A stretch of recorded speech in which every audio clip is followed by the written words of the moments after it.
30 years is a long time for anything to hold its shape, and yet there are certain things that seem to age differently than everything around them, settling into memory not as relics, but as something closer to landmarks.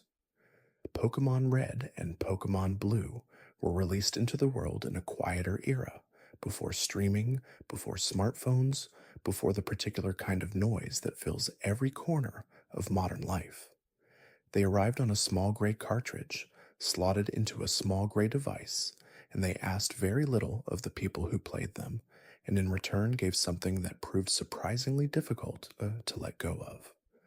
And before you drift off, consider subscribing for more calming journeys like this, and thank you for helping us gently approach 2,000 subscribers tonight. What follows is a long and unhurried look at those two original games, the world they were born into, the design choices that shaped them, and the question of whether, after everything that has come since, they still hold together as experiences worth having. Let yourself breathe slowly. There's no hurry here. There is something almost impossible to imagine now about the creative circumstances that produced Pokémon Red and Green, the two original Japanese releases that would eventually become Red and Blue in the rest of the world. Game Freak, the studio that developed them, was not always a game studio at all. Before it made games, it was a magazine, a small publication dedicated to the niche subject of video games at a time when video games themselves were still relatively new. The shift from print to software was not inevitable, and in the early days of the transition, it must have felt far from certain. Development on what would become Pokémon began in 1990, a year that feels almost mythologically distant from the world of contemporary game development. There were no large teams, no massive budgets, no guarantee that anyone outside of a small circle would ever notice the result. The project took 6 full years to complete, and during those 6 years, the people making it worked under extraordinary pressure. Junichi Masuda, who would go on to become one of the most recognizable names in the entire franchise, spent that period working multiple jobs at once, balancing the demands of game development against the simple reality that money was not arriving fast enough to sustain everyone involved. Others on the team worked without pay for stretches of time, trusting that whatever they were building had value beyond what could be immediately measured. That kind of trust is unusual. Most projects collapse under exactly those conditions. But Pokémon did not collapse, and the reason seems to have been something that the people involved understood about what they were making, even when no one else did. The concept at the heart of Pokémon was genuinely new. The idea of building a single-player game around a shared player experience was something that had not been done before in quite the way they were attempting it. The goal was not just to give a player a story to complete alone in their room. It was to create something that would need other people, that would flow outward from one cartridge into conversations, trades, and battles between friends. Link cables had existed on the Game Boy for years before Pokémon arrived, but nobody had built an entire game philosophy around one. The prospect of connecting two Game Boys and exchanging creatures with another human being was to the children who would eventually play these games nothing short of extraordinary. But all of that lay in the future. In 1990, it was still just an idea carried by a small team working in Japan, trying to hold everything together long enough to see what they had built. There is a detail about the original Japanese release that many Western players are not fully aware of, which is that the games they think of as Red and Blue were not the same two versions that arrived in Japan. In Japan, the releases were Red and Green. The Western Blue version, the one that formed the basis of the international release, was not actually the first Japanese game at all. It was a third version, released in Japan afterward as an enhanced and corrected edition, designed to address problems that had become apparent in the original two. That detail matters because it tells a story about how the franchise began, not with a confident announcement, but with iteration. The original Japanese sprites for many Pokemon were, to put it gently, not what most Western players would recognize. Some of them were rough in ways that look charming now, but must have felt problematic at the time. Others looked genuinely unsettling. Beyond the visuals, there were bugs. Some of them were minor inconveniences. Others could break the game in ways that ended a player's progress entirely. By the time a decision was made to bring Pokemon to markets outside Japan, the blue version existed as a more polished template, and it was that version, not red or green, that served as the foundation for the international release. Dialogue was revised, sprites were redrawn, some of the most damaging bugs were patched out, though not all of them. The game that arrived in North America in late 1998 and proceeded to consume the attention of an entire generation of children was, in other words, already a second draft. It arrived cleaner than what Japan had first received, and it arrived with something else that Japan had not had at first. It arrived with a plan. The people releasing Pokemon outside of Japan understood that the anime was a powerful tool. The animated series had been running in Japan alongside the games, and the correlation between the show's popularity and the game's sales was unmistakable. So for the global rollout, the anime would arrive first, ahead of the games by a matter of weeks, introducing players to the world of Pokemon, to catching and battling, and the journey of a young trainer, before anyone had even held a cartridge. By the time the games were available in stores, the audience already understood the language. They knew what a gym badge was. They understood why you needed 8 of them. They had seen Pikachu and Charmander and Mewtwo. The game could begin with almost no explanation, and players would simply know what to do because they had already been watching someone else do it.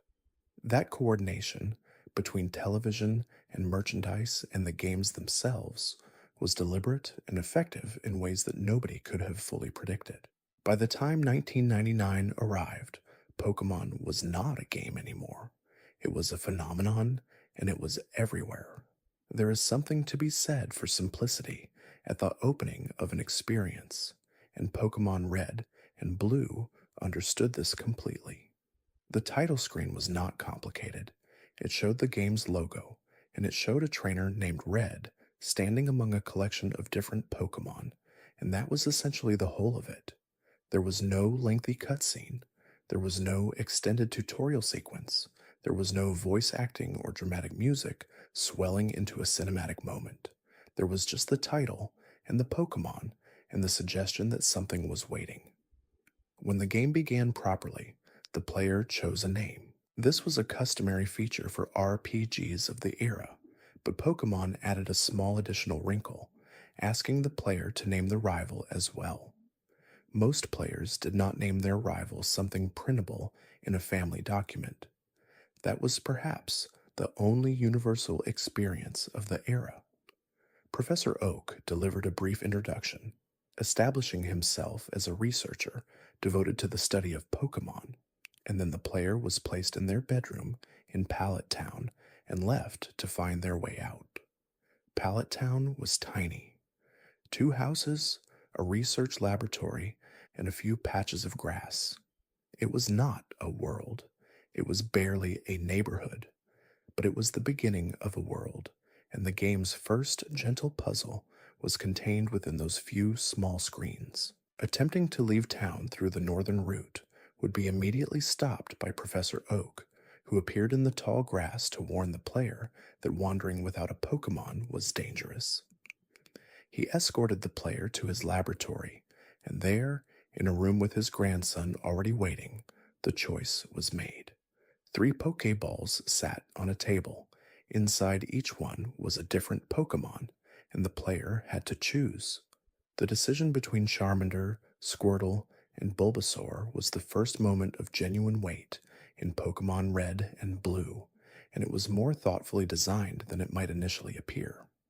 On the surface, the 3 starters were simply 3 different types: fire, water, and grass the elemental triangle that would go on to define the structure of Pokemon starter selection across every subsequent generation.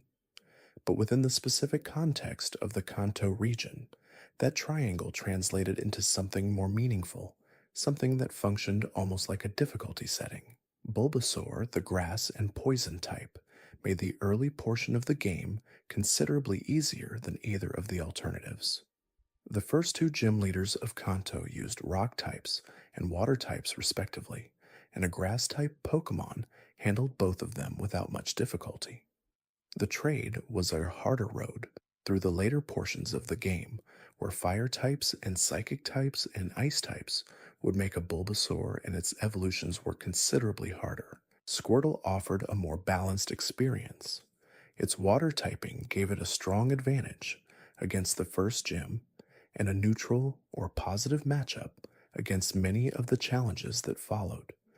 It remained reliably useful through most of the game without demanding extraordinary effort from its trainer. Charmander was the hardest path. Its fire typing offered almost no help against the first two gyms, and the limited pool of Pokemon available in the early game meant that finding alternatives to compensate required either luck, grinding, or a willingness to use Butterfree's Confusion attack against rock types, which was perhaps the most creative solution available to early players. The rival, who would spend the entire game working to undercut and outpace the player, always chose whichever starter had a type advantage against whatever the player had selected. This meant that one of his Pokemon would always, at every subsequent encounter, pose a particular challenge.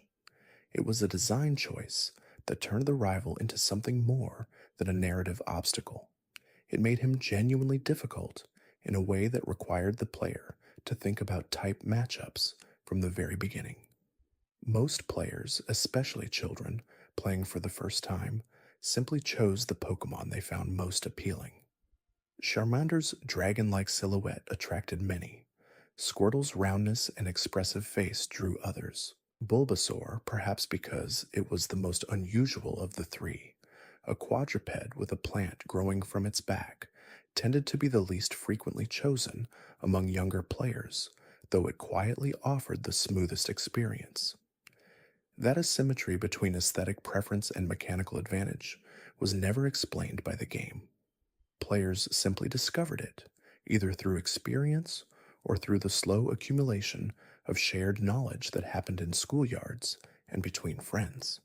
Before the first real gym challenge, the game offered a gentle corridor of forest, and that corridor taught more about how Pokemon worked than almost anything that came before it. Viridian Forest was not complex. It was a series of branching paths through dense trees, populated with wild bug-type Pokemon, and a scattering of trainers who could be avoided or approached, depending on the player's preference. The wild encounters were almost entirely insects, Caterpie and Metapod, and Weedle and Kakuna, none of them particularly threatening to a player who had been grinding since the route south of the forest. What Viridian Forest gave the player was time to experiment with catching mechanics to understand how weakening a Pokemon before throwing a Pokeball changed the odds, to learn that status conditions like sleep and paralysis made capture easier. None of this was explained in explicit terms. It was discovered, and for players who explored carefully, who checked every corner of the forest instead of rushing straight through, there was a reward. Pikachu appeared in Viridian Forest, rare enough that many players never encountered one, but present enough that patient exploration could produce it. Finding a Pikachu in the forest for the first time was its own small revelation, a demonstration that the game rewarded thoroughness. That principle, discovery through patient exploration, would define much of what made Kanto feel alive. The region was not enormous by the standards of later entries in the franchise, but it was dense with things to find, and those things were distributed in ways that encouraged the player to look rather than rush. Trainers scattered through the forest offered battles that felt meaningful rather than perfunctory, each one adding a little more experience, pushing the starter and whatever team was being assembled slightly further along. By the time the forest gave way to the route leading into Pewter City, the player had usually developed at least a working sense of how combat functioned, how to manage health resources, and what it felt like to encounter something unexpected in the tall grass. The forest also set a precedent for the way Pokemon games would handle difficulty spikes. The challenge inside Viridian Forest was manageable, almost gentle. What waited at the end of it, Brock and his gym of rock types, was the first real test of whether the player had prepared wisely. The first gym in Pokémon Red and Blue was simple in structure and occasionally brutal in outcome, depending entirely on which starter the player had chosen when they stood in Professor Oak's laboratory. Brock used rock-type Pokémon. His team was not sophisticated by any measure. It consisted of a Geodude and an Onix, both of them slow, both of them physically durable, and both of them utterly impervious to fire-type moves. For a player who had chosen Charmander and done little to diversify their team, the encounter with Brock could feel like walking into a wall. The elegant thing about this design choice was that it was never framed as a punishment. The game offered no warning that Charmander would struggle here.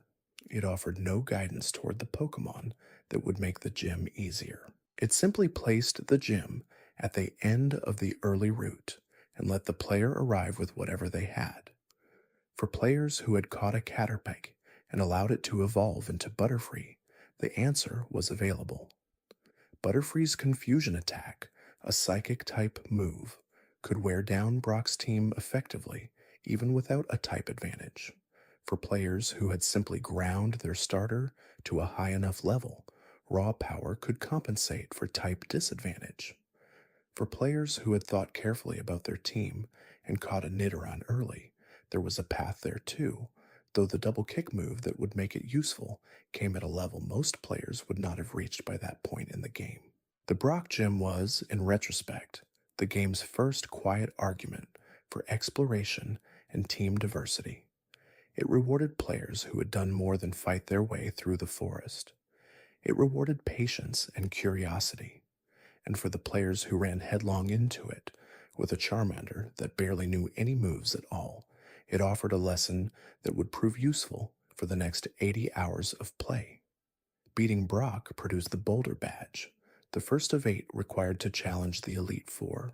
There was something satisfying about that first badge, even knowing that 7 more waited across the entire region.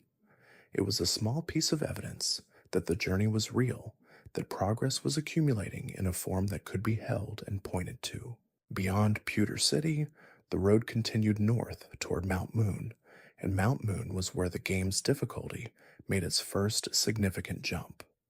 There are places in Pokémon Red and Blue that feel distinctly different from the bright overworld routes that connect them, and Mount Moon was the first of these, a cave system that ran beneath a mountain range and connected the western portion of Kanto to the east.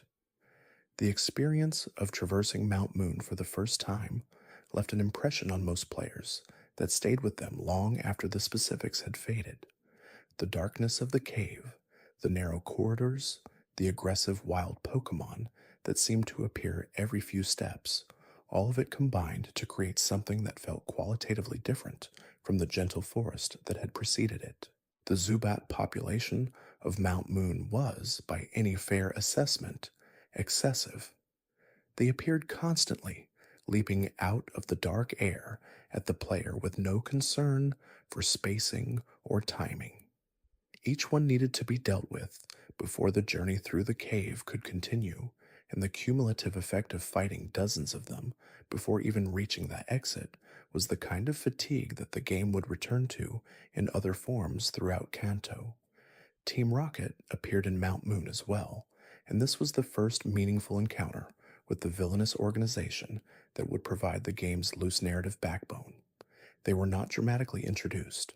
They were simply there, moving through the cave looking for fossils, treating the whole thing as an extension of their criminal operations rather than a place anyone might reasonably want to be.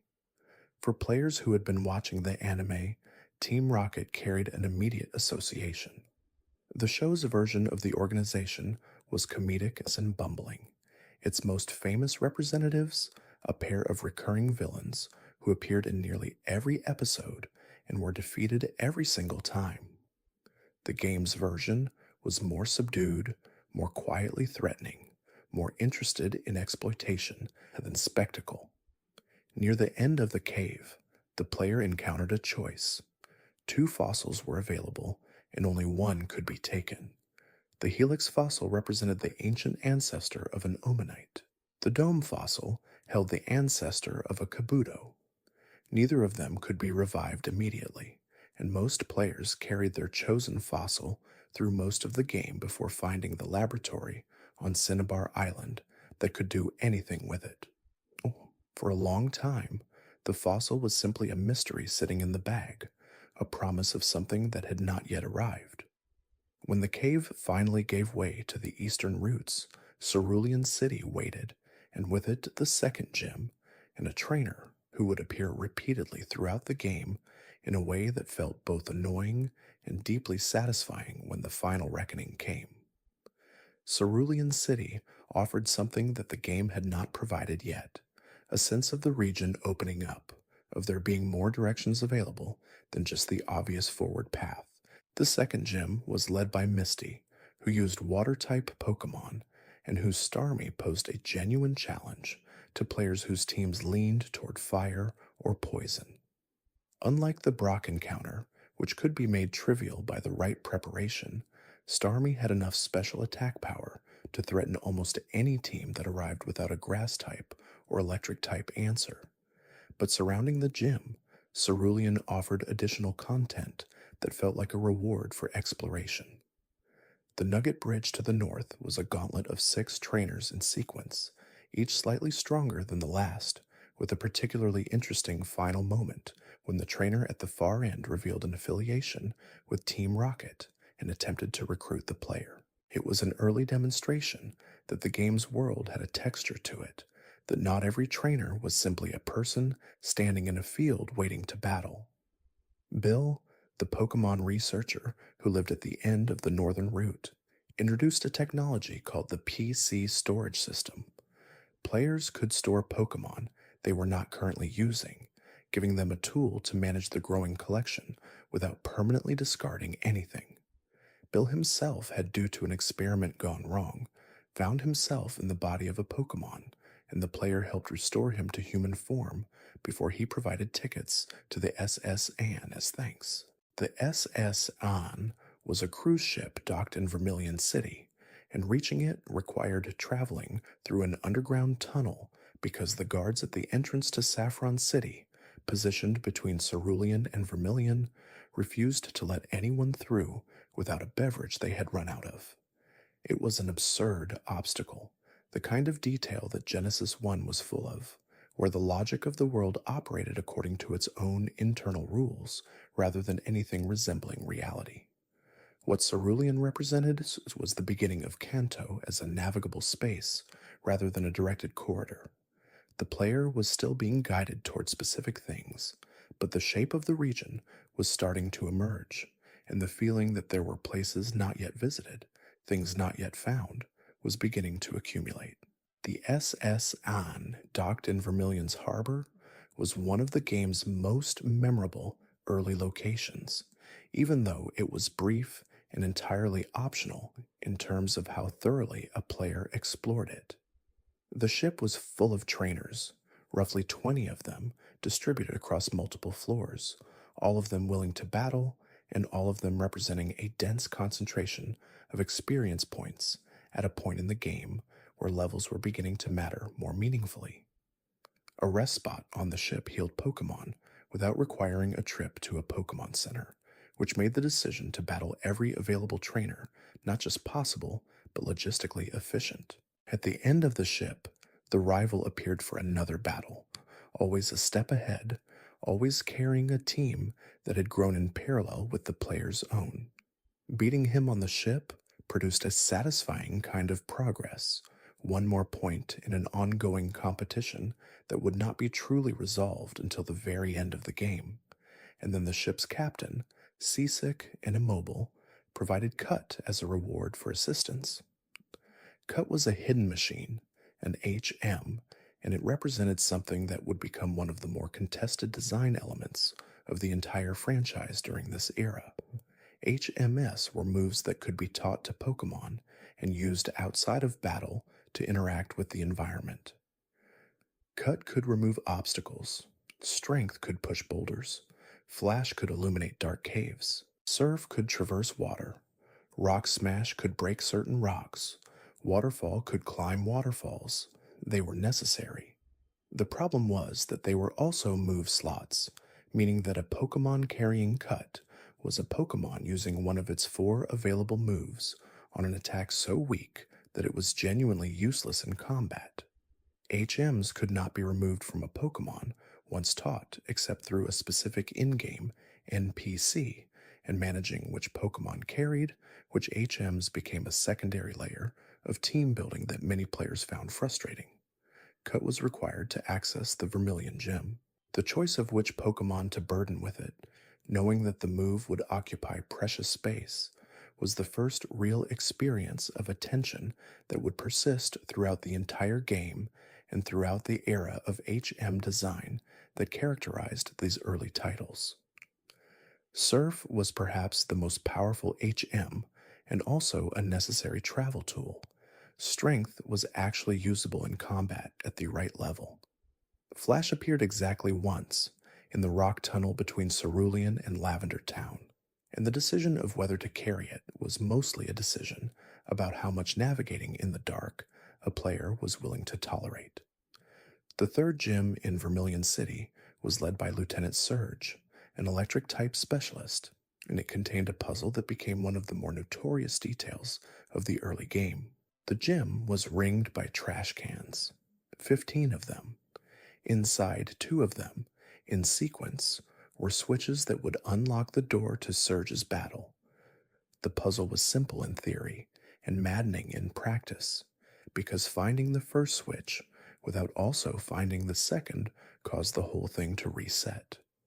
The 2 correct trash cans were randomized every time the player entered the gym, which meant that systematic searching could be interrupted at any moment, sending the player back to the beginning with nothing to show for the effort.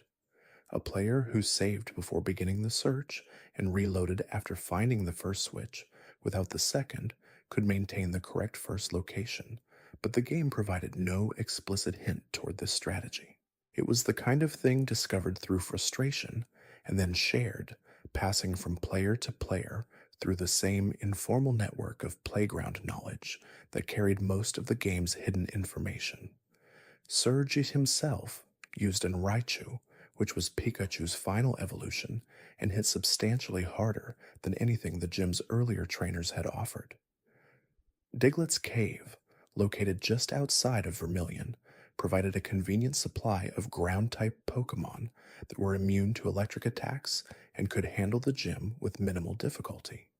Finding that cave before attempting Surge was one of the game's quieter rewards for thorough exploration. The Lieutenant Surge gym was in retrospect one of the clearer expressions of the early game's relationship with difficulty. It was not hard to beat once the player arrived with the right tools. The challenge lay entirely in the preparatory work, in finding the resources the game had distributed across the region and bringing them together in the right configuration.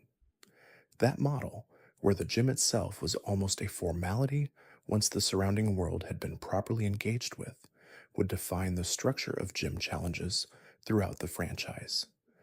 There are locations in Pokémon Red and Blue that carry a tone unlike anything else in the game, and Lavender Town was the most pronounced of these, a place that managed to feel genuinely somber even within the bright, minimalist aesthetic of the Game Boy's visual language. Lavender Town was a small settlement whose defining feature was a tall tower at its center, a multi-story structure called Pokémon Tower that served as a cemetery for Pokémon who had died. The tower was not spooky in the theatrical, conventional sense. It was haunted in a quieter way, in the way that places associated with loss carry a particular quality of atmosphere that is hard to explain but easy to feel. The upper floors of the tower were populated with ghost-type Pokémon that could not be affected by normal or fighting attacks, a mechanic that made them frustrating to deal with without the correct tools. The Sylph Scope, an item available much later in the game, was required to identify the ghosts properly, which meant that a player who ventured too high in the tower before obtaining it would find themselves unable to make meaningful progress. The music of Lavender Town became, in the years after the game's release, one of the most discussed pieces of game audio ever created. Whether that discussion was warranted by the actual composition or amplified by the internet's appetite for creepypasta mythology, the reality remained that the Lavender Town theme occupied a different emotional register than anything else in the Kanto soundtrack. It was slower, more uncertain, built around intervals that created a quiet unease rather than tension or excitement. The tower's central narrative purpose involved a specific ghost that blocked the upper floors and could not be passed until the player had obtained the Sylph Scope. When revealed, it turned out to be the spirit of a mother Cubone, whose child was a significant figure in a side quest that ran through the tower. Mr. Fuji, who lived in Lavender Town and was being held captive near the top of the tower by Team Rocket, gave the player a Poké-Flute as thanks for his rescue. The flute could wake sleeping Pokémon, which mattered for reasons that would become apparent in two specific locations elsewhere in Kanto. Lavender Town required the player to leave and return. It could not be fully resolved on a single visit.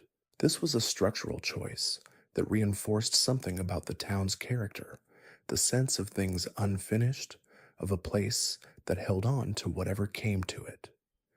There is a point in every Pokémon game where the initial corridor gives way to something more expansive, and in Kanto that point arrived in Celadon City, which was the largest settlement in the region and offered more things to do in a single location than anywhere that had come before. The department store was the most immediately useful part of Celadon, stocking items unavailable anywhere else in the game, and providing a solution to the small problem of the Saffron City guards who refused to allow passage without beverages. The drinks they needed were sold on the 5th floor of the department store, a detail that rewarded players who explored the building thoroughly and connected it to the locked-off path they had encountered earlier in the game. A free Eevee was available in the building immediately behind the Pokémon Center, tucked in an upstairs room with a researcher who offered the evolution-flexible Pokémon to the player without any requirement beyond the act of finding it.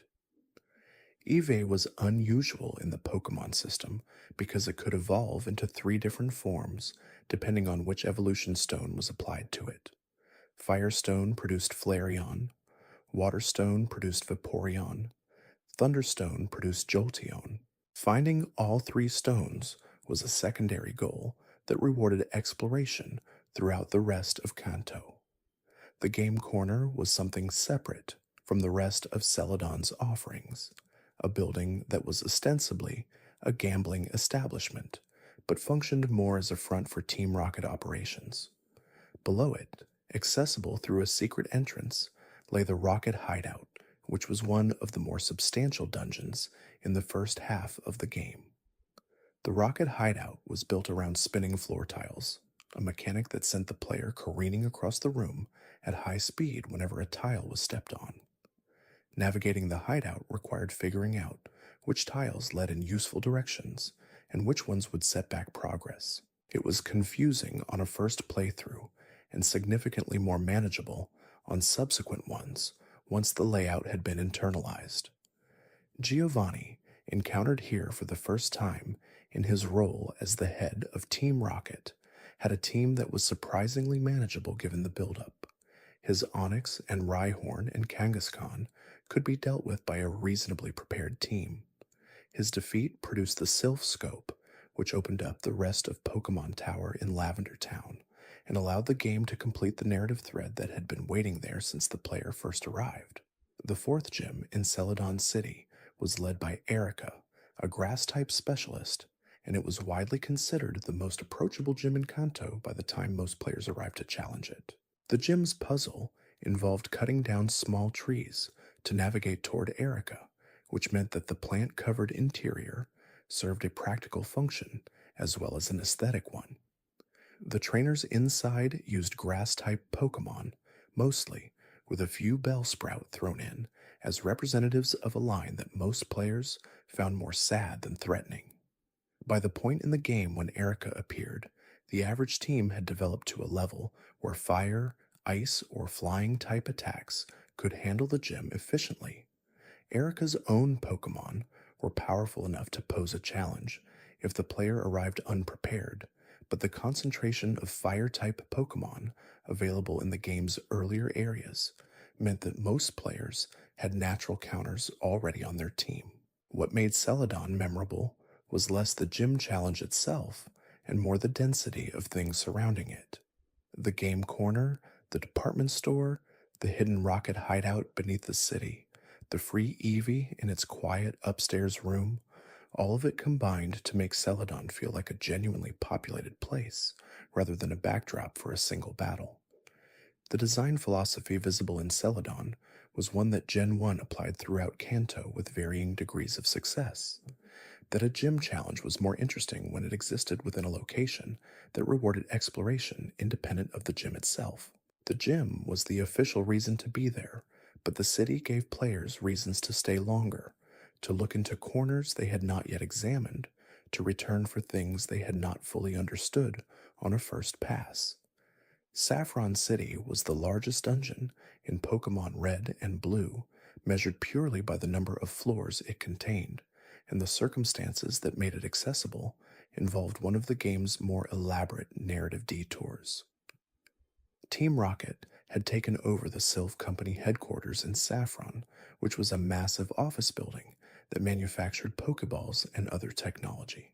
Giovanni wanted control of the company's resources, and so Saffron City was locked down, its Sylph Company building occupied and inaccessible to civilians, while the player needed to work their way through several other areas of Kanto before having the tools and strength to challenge it. The building itself had 11 floors, and the navigation between them was handled partly through a conventional elevator and partly through teleportation tiles that moved the player between specific locations in ways that required mapping and memorization on a first visit. The layout was genuinely disorienting until its logic became familiar, and finding the correct sequence of tiles to reach the building's upper floors was one of the game's more sustained navigation challenges. The reward at the end of the Sylph Company was the Master Ball, a single Pokeball with a 100% catch rate that worked on any Pokemon without exception. It was the most powerful item in the game for catching purposes, and receiving it as a reward for clearing the building felt proportionate to the effort required to get there. Most players saved it for a specific encounter near the end of the game, though the temptation to use it earlier was always present. The Master Ball was also the game's clearest statement about resource scarcity as a design tool. Having only one of them, knowing that once it was used it was gone, gave it a weight that most items in the game did not carry. Deciding when and whether to use it was a decision that players thought about carefully, and that deliberateness was itself a kind of engagement. Giovanni appeared again at the end of the Sylph Company, and this version of the battle was notably harder than the Rocket Hideout encounter. His team had grown alongside the player's progress, and the satisfaction of defeating him on his own terms in the middle of his own operation felt like a genuine turning point in the game's story. The fifth gym in Saffron City belonged to Sabrina, a psychic-type specialist, and it represented one of the most discussed mechanical imbalances in all of Generation 1. Psychic-type Pokémon in the original games were significantly more powerful than the type balance that later generations would attempt to establish. This was partly a matter of stat distribution, with many psychic types possessing special attack stats considerably higher than their counterparts in other type categories. It was partly a matter of move availability, with psychic attacks like Psychic itself dealing reliable and substantial damage. And it was partly a matter of type weaknesses that did not work the way they were supposed to. Ghost type moves, which were listed as super effective against psychic types in theory, dealt no damage to them in practice due to a programming error. Bug type moves were listed as a weakness, but the available bug type moves in the game were so weak and so rarely carried by competitive teams that the theoretical advantage was essentially meaningless. The result was that psychic types were, in practical terms, almost without reliable counters, until a player accessed the move dark type coverage in later generations, which of course did not exist yet. Facing Sabrina with a team that had not specifically prepared for psychic types was an exercise in watching Pokemon fall in quick succession to moves that hit everything for neutral damage and had enough raw power to make the difference regardless. Sabrina's gym used the same teleportation tile mechanic as the Sylph Company, asking the player to navigate between chambers in a sequence that was not immediately obvious. Getting to the gym leader required either memorizing the correct path or accepting the repeated transportation to the wrong rooms as part of the learning process. Once her team was defeated, the Marsh Badge was the sixth collected. The game was moving toward its conclusion, but several significant challenges remained, and the route ahead wound through a famous coastal island, a poison specialist, and eventually a safari zone before arriving at the final stretch. Fuchsia City was situated in the southern portion of Kanto and was notable for containing two of the game's most iconic locations within the same small settlement. Koga's gym was built around invisible walls, which was either an elegant use of the medium or a frustrating one depending entirely on how many times a player had run into a wall that appeared not to exist.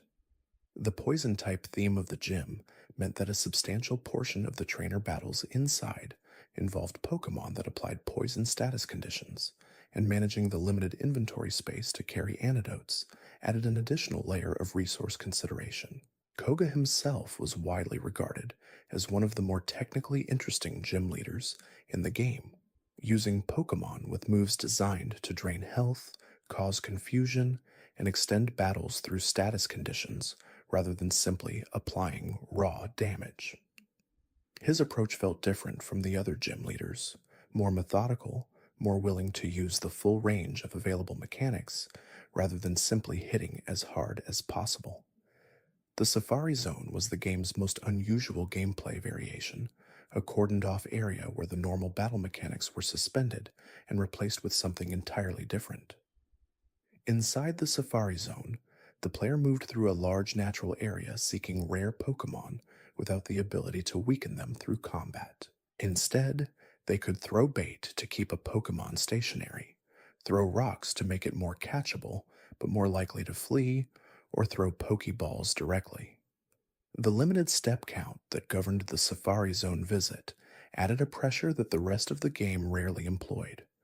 Players who spent too many steps wandering without finding their target Pokemon would be escorted out of the area and forced to pay again for re-entry.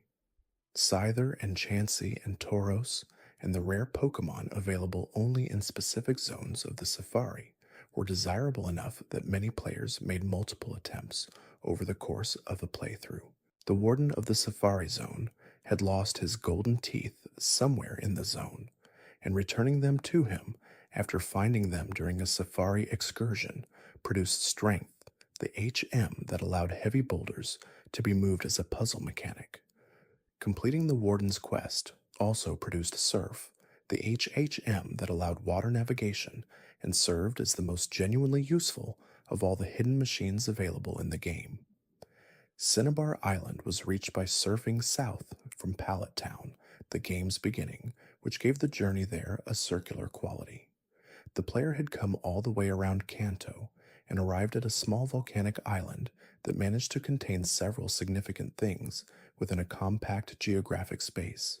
The fossil lab was there, which finally allowed the player to revive whatever ancient creature they had been carrying since Mount Moon. Depending on which fossil had been chosen in the cave, a kabuto or an omanite would be restored from its ancient stone form into a living Pokemon, either the dome fossil's rock and water type or the helix fossil's counterpart. It was a small payoff for a very long wait, and finding that the fossils could finally be used brought a quiet sense of completion to a detail that had been unresolved for most of the game. The Pokemon Mansion was the more substantial location on Cinnabar, a burned-out building that needed to be explored before the gym could even be accessed. The mansion had been a research facility, and the story of what happened there was told not through cutscenes or dialogue, but through written logs scattered across the building's floors. Those logs described the discovery of Mew, a Pokemon found in the jungles of Guyana in South America, and the subsequent creation of Mewtwo through genetic engineering. The researchers had hoped to create a supremely powerful Pokemon, and they had succeeded well beyond what they could control. Mewtwo had destroyed the laboratory and escaped, and what remained was the abandoned building full of trainers and fire-type Pokemon and the faint narrative trace of something that had gone wrong.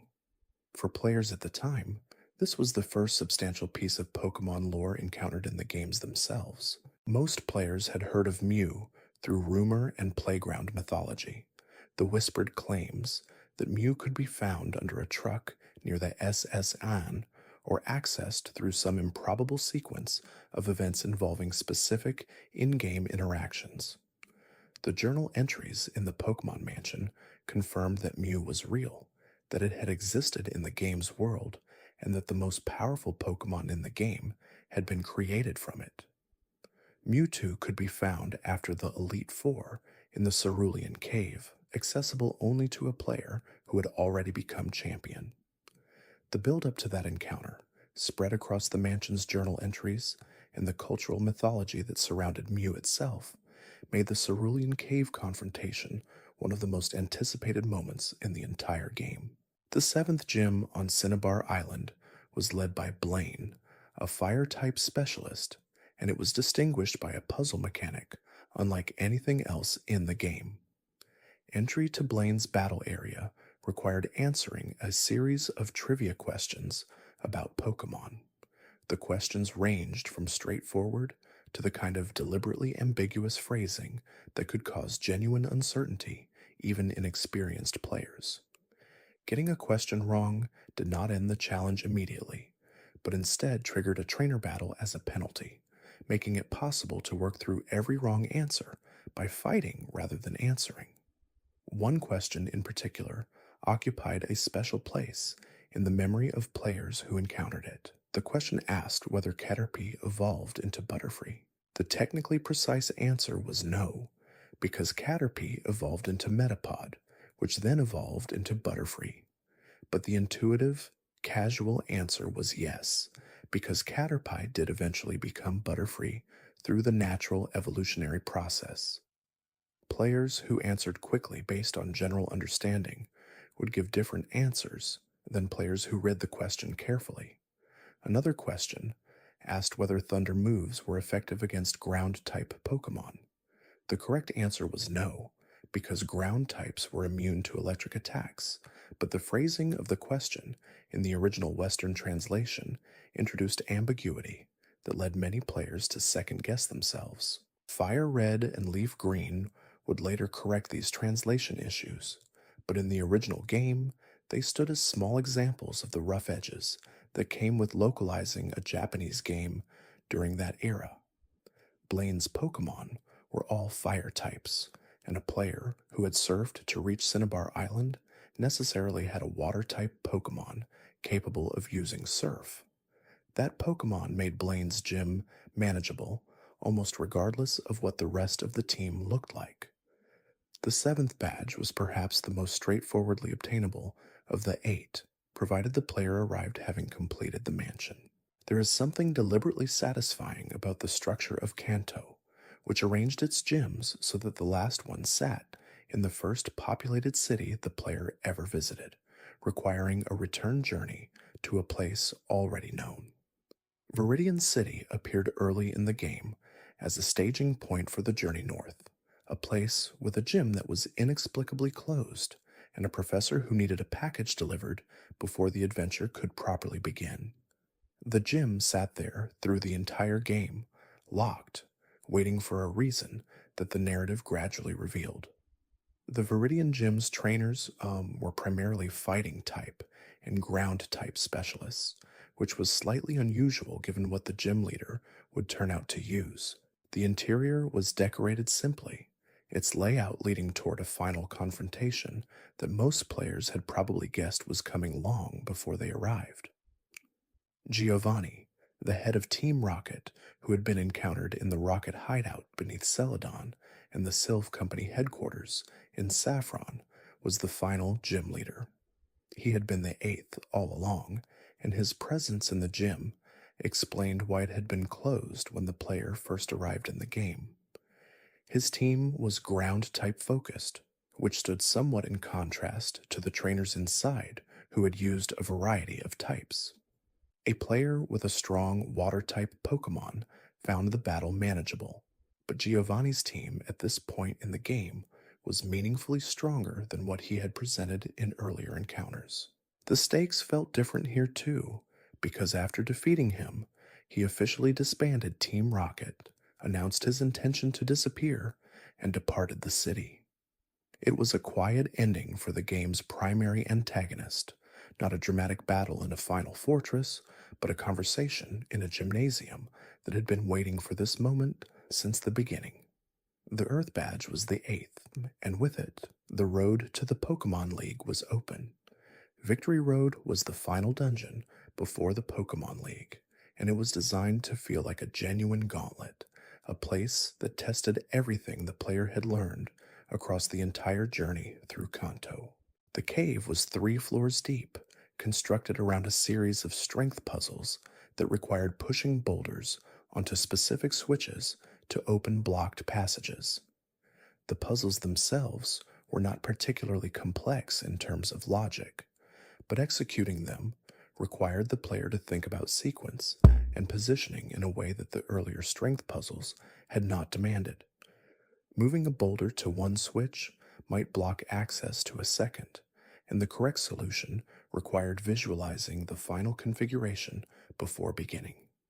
The wild Pokémon in Victory Road were among the highest leveled in the game outside of the Elite Four themselves. Graveler, Mochoke, and Onyx roamed the cave, all of them strong enough to pose genuine threats to a team that was still developing. A Moltres appeared in the cave as well, one of the 3 legendary birds available in Kanto, and catching it before challenging the Elite Four was one of the more significant optional accomplishments available at this stage of the game.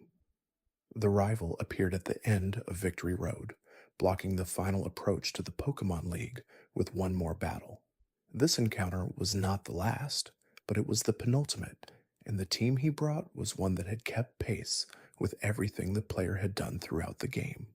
Whatever advantage had been established through careful preparation could be meaningfully tested here.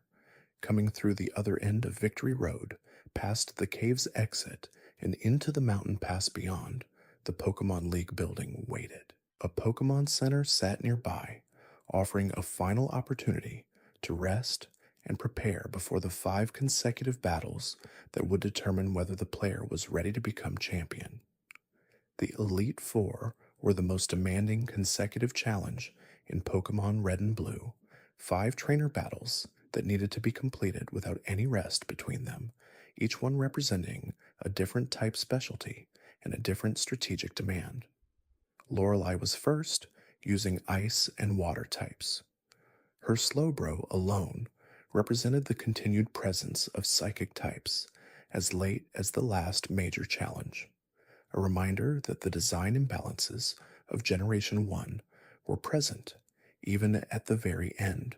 Her Dugong and Lapras and Jinx required answers that a team assembled for broad coverage would have available, but a team that had leaned heavily on a single type or a narrow strategic range would find her difficult.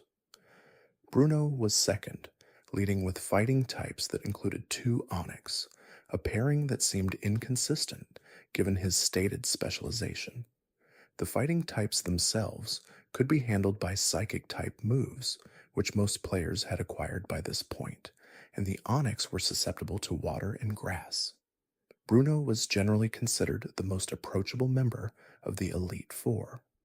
Agatha was third, using ghost types, which presented a specific problem. The genuine ghost type line in Generation 1 consisted of only the Ghastly family, Ghastly, Haunter, and Gengar. Agatha's team used multiple members of this line alongside other Pokemon that were not ghost types but had been placed there to fill the roster. Normal type and psychic type moves were largely ineffective against ghost types in the original games, which meant that having a ground type or poison type coverage move was necessary for full effectiveness against her team.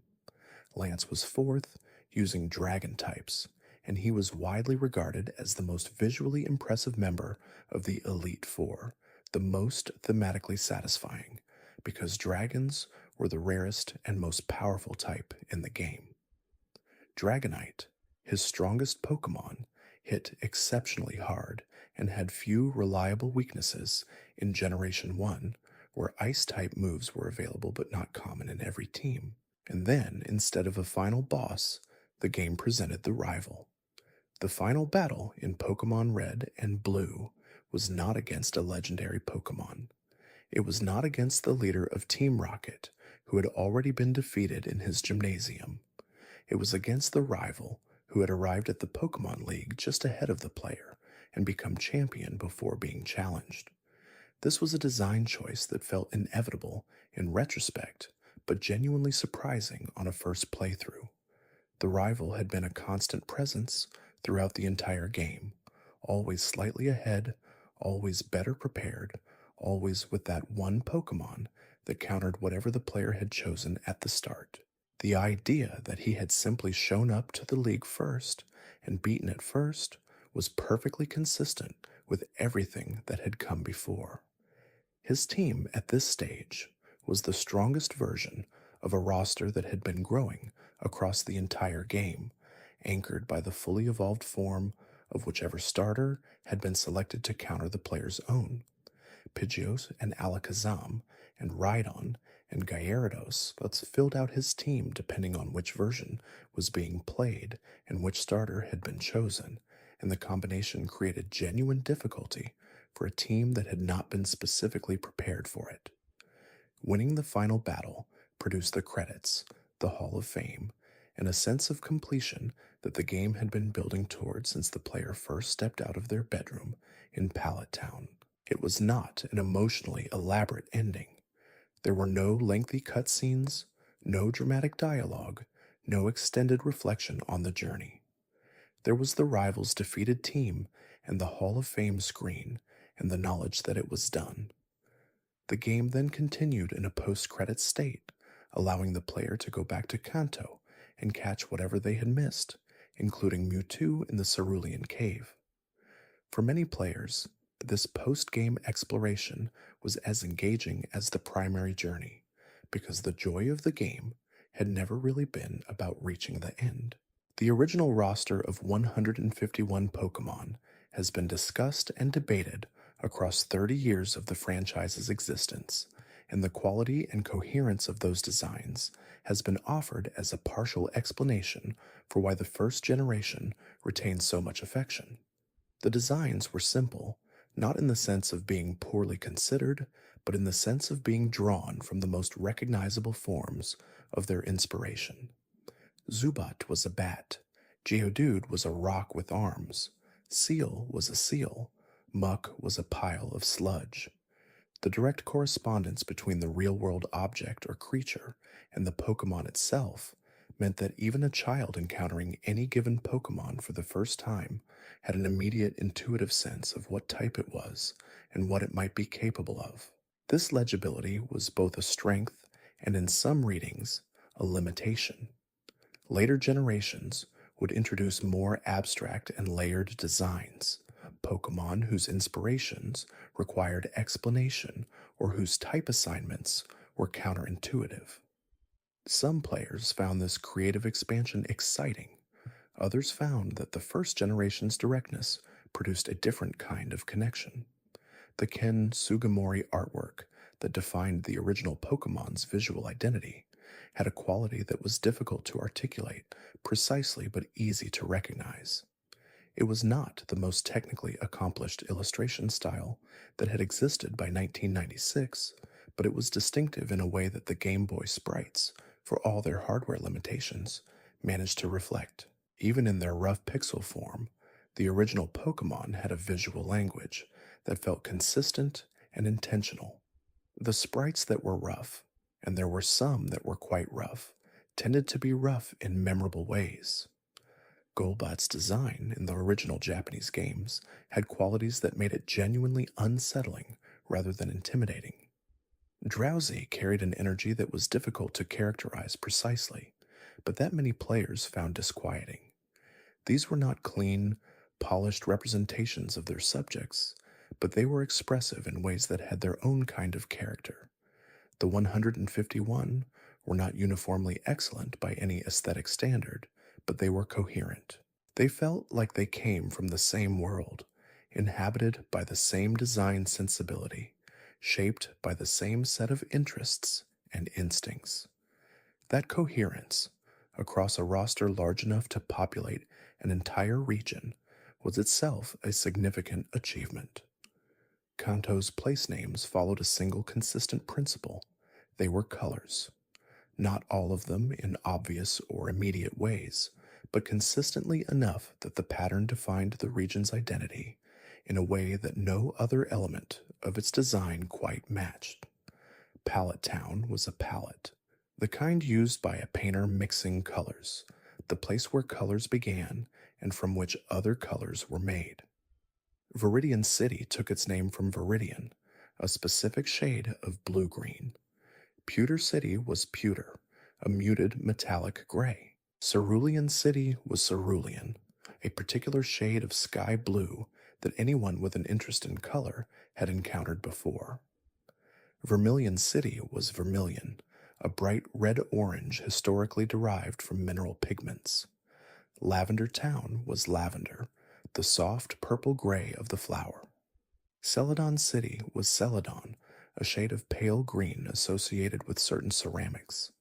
Fuchsia City was fuchsia, a vivid pink-purple.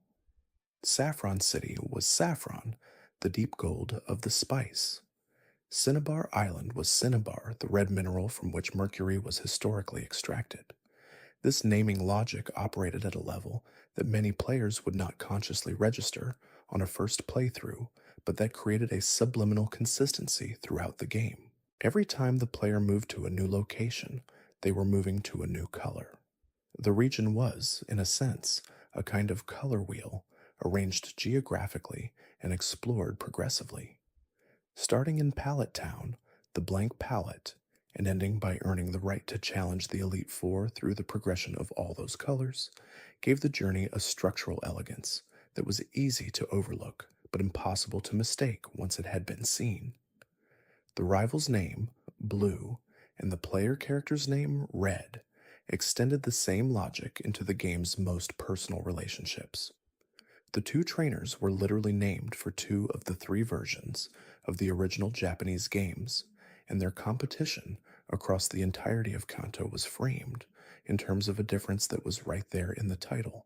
The decision to release two versions of the same game with different exclusive Pokémon was one of the most consequential structural choices in the franchise's history, and it began here in the original games as something that was reportedly suggested as a joke. Shigeru Miyamoto, speaking before the initial release, is said to have jokingly suggested that releasing two separate versions was the only way the game could possibly outsell Mario. The people making Pokémon took the suggestion more seriously than the joke intended, and the dual version structure became one of the defining features of every main series game for the next 3 decades. The specific version exclusives in Red and Blue were not numerous by the standards of later entries, but they were strategically placed. Each version had a different selection of Pokémon that could not be obtained without trading, which meant that completing the Pokédex required cooperation between players who owned different versions. The game tracked completion of the Pokédex with 151 as the target, and reaching that number without access to both versions and without a link cable and a player of the other version was simply not possible. This was, in retrospect, an extraordinary design choice for a franchise aimed primarily at children. It encoded social interaction directly into the completion mechanic of the game, making friendship and exchange not just thematically present in the game, but structurally necessary for anyone who wanted to reach the end of the Pokédex. The exclusives in red included Ekans and Arbok, Oddish and its evolutions, Mankey and Primeape, Grewlithe and Arcanine, and Scyther.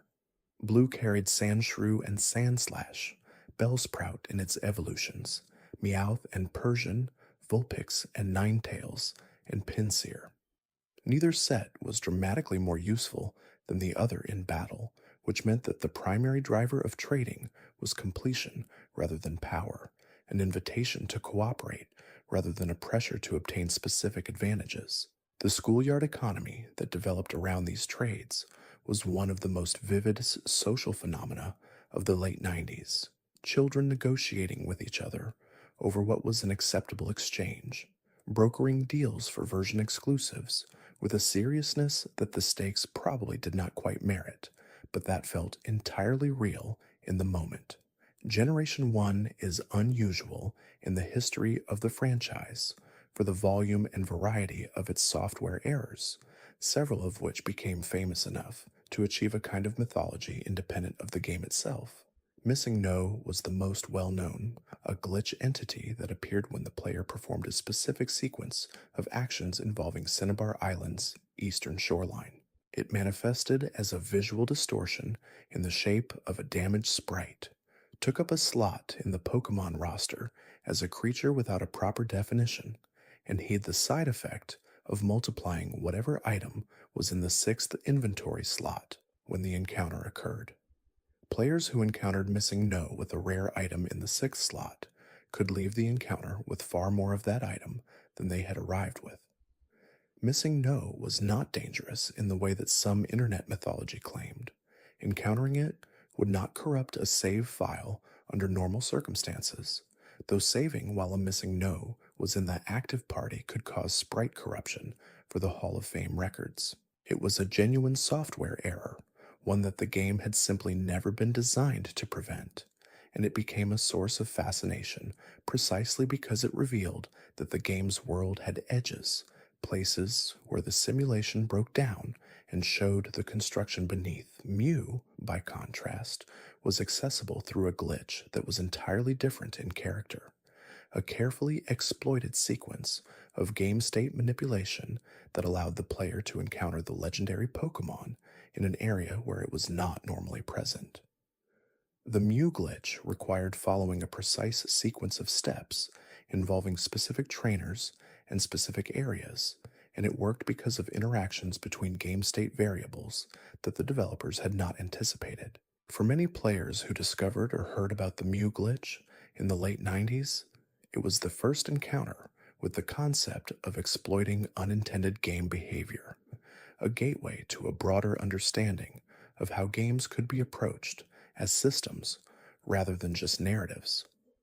Focus energy was a move that was supposed to increase the critical hit rate of subsequent attacks, but in practice reduced it due to a programming error that inverted the intended effect. Ghost-type moves were supposed to be super effective against psychic types, but instead dealt no damage at all to them, a bug so significant that it contributed to the type imbalance that made psychic types so dominant. These were not merely curiosities. They were structural anomalies that shaped how the game was experienced and remembered. 30 years after their release, returning to Pokémon Red and Blue with the perspective of all the games that have come since is an experience that resists simple characterization.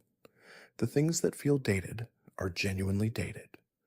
The move pool is shallow in ways that constrain team building options compared to later generations. The psychic type dominance creates an imbalance that cannot be unseen once it has been understood. The HMs occupy move slots in ways that limit the development of the Pokemon asked to carry them. The grinding in the early portions of the game, particularly before the SS on, is more pronounced than in later entries in the franchise, and there are stretches where progress depends heavily on the accumulation of experience through repetitive encounters with weak wild Pokemon, and yet the things that hold up remarkably well. The region itself, compact and cohesive, moves with an efficiency that longer, larger games sometimes sacrifice in favor of scale. The gym challenge structure, the clear progression of badges toward a defined final goal, remains satisfying as a framework even when individual encounters within it feel imbalanced. The rival functions as a genuine presence throughout the game in ways that later rivals rarely manage to replicate, always a step ahead, always providing a sense that the competition was real. The simplicity of the design language, both in terms of the Pokemon themselves and in terms of how the game communicated its mechanics, allowed it to be accessible to very young players in ways that did not patronize them. The game did not explain everything. It offered a world and asked the player to engage with it, trusting that curiosity would fill in the gaps. Whether Red and Blue are the best entry point to the franchise today is a separate question from whether they are still good. FireRed and LeafGreen, the Game Boy Advance remakes released in 2004, addressed many of the original game's mechanical shortcomings while preserving the structure of the Kanto region and adding content. For someone approaching the Pokemon franchise for the first time in the present day, the remakes offer a fuller and more comfortable experience, but there is something that the original games have that the remakes, for all their improvements, do not fully replicate. Not nostalgia, exactly, or not only nostalgia, but a certain quality of directness, of rawness, of a game that was made with enormous care, under difficult circumstances, and arrived with edges still showing. There were 2 Snorlax in Kanto, each of them asleep in the middle of a path, each of them blocking passage until the Pokeflute was played to wake them. The Pokeflute was obtained from Mr. Fuji in Lavender Town, which meant that encountering a sleeping Snorlax before visiting the Lavender Town Tower was an experience of encountering something immovable without yet possessing the means to move it. The Snorlax simply occupied the path, enormous and inert, and the player had to move around it and continue. When the flute was finally obtained, the return to those paths and the waking of the Snorlax carried a particular quality. Each Snorlax was catchable, which meant that the 2 sleeping giants were also 2 potential party members, some of the most formidable available in the entire game. Snorlax had high hit points, high attack, and a broad enough move pool to function effectively against a wide variety of opponents. Many players chose to catch both, or at least to make the attempt. The decision of how to deploy the Master Ball, if the player had held it in reserve, sometimes involved Snorlax, because each Snorlax had a meaningfully low catch rate, and the consequences of failing to catch either one before it fled were permanent. A Snorlax that ran from battle without being caught was gone for the rest of that playthrough. What the Snorlax represented as an obstacle was different from what most obstacles in the game represented. They were not enemies to be defeated or puzzles to be solved, but simply heavy, sleeping things that needed to be approached with patience and the right tool. There was something almost charming about that, about a game that used the image of a sleeping creature to signal that the player was not yet ready for a particular road. The rival in Pokémon Red and Blue occupied a specific role in the game's emotional architecture that was never quite replicated in the same way by later entries in the franchise, and understanding what he was is part of understanding what the game was. He was not a villain. Team Rocket were the villains, and Giovanni was their leader, and the player's journey eventually brought them into conflict with that organization across several significant locations in Kanto. The rival was something different. He was a competitor, a presence who had started from the same point and consistently arrived at each subsequent point a little sooner, a little more prepared, a little stronger. The fact that he always chose the starter with a type advantage over the player's own was the clearest mechanical expression of this dynamic. He was built to have an advantage, to require more of the player than a neutral matchup would, and the game made him difficult in a way that consistently felt earned rather than arbitrary. His character was not complex by later narrative standards. He was impatient, dismissive, and occasionally contemptuous of the player's progress. He named his rivals Pokemon Smell Ya Later in some versions of the game, which was the kind of detail that lodged itself in a child's memory and stayed there.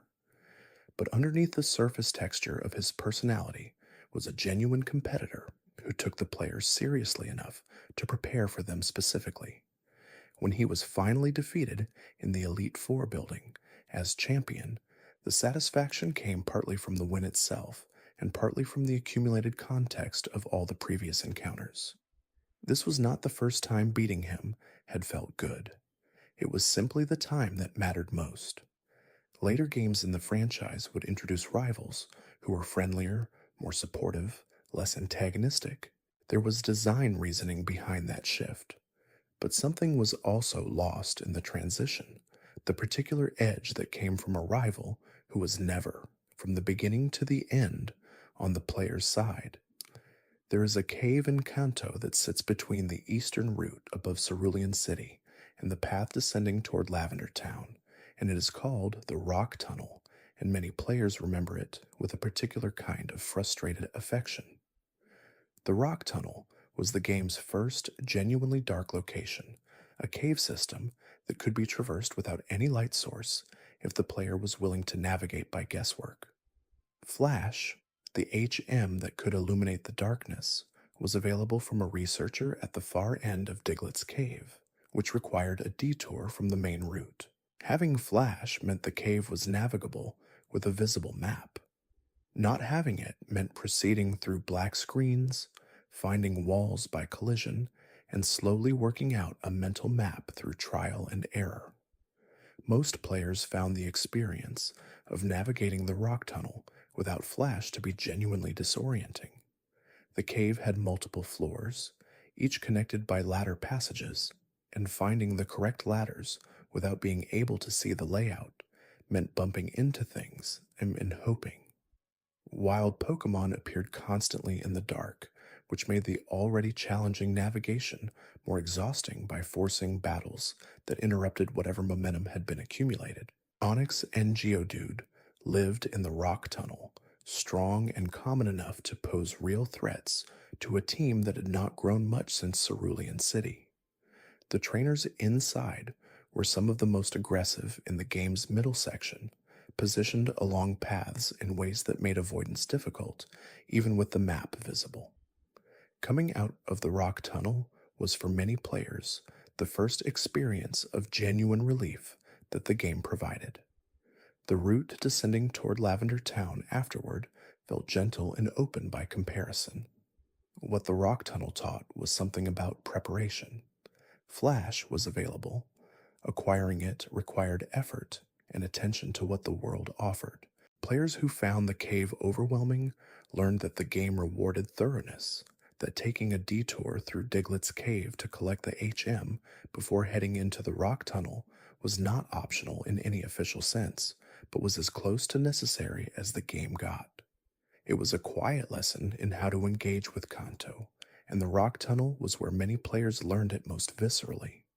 Kanto contained 3 legendary birds, each of them associated with a specific elemental type and a specific geographical location, and encountering any one of them for the first time was one of the game's most memorable experiences.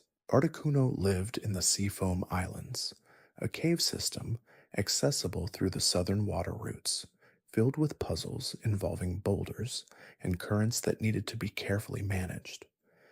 The islands themselves were cold and isolated in the way that the game's visual language suggested, and the Pokemon that lived there reflected that quality. Finding Articuno at the bottom of the cave required solving the Seafoam Islands strength puzzles correctly, moving boulders to redirect water flow, and eventually drain the cave enough to reach the deepest chamber. It was the most elaborate optional challenge available in the second half of the game.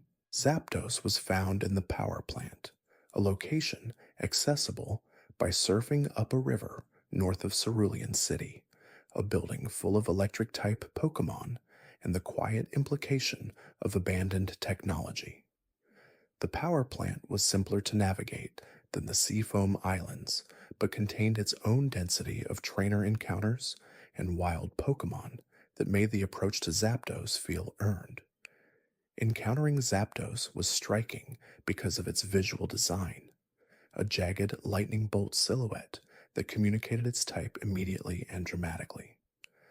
Moltres was in Victory Road, which meant it was encountered in the context of the final dungeon rather than as a separate detour. Finding it there, at the point when the player was already pushing toward the endgame, gave Moltres a different quality from the other two legendary birds. It felt like a reward that arrived at exactly the right moment, a recognition that the player had reached the part of the journey where the rarest things were finally accessible. All three birds had the low catch rates characteristic of legendary Pokemon, meaning that even weakening them significantly and applying status conditions offered no guarantee of success.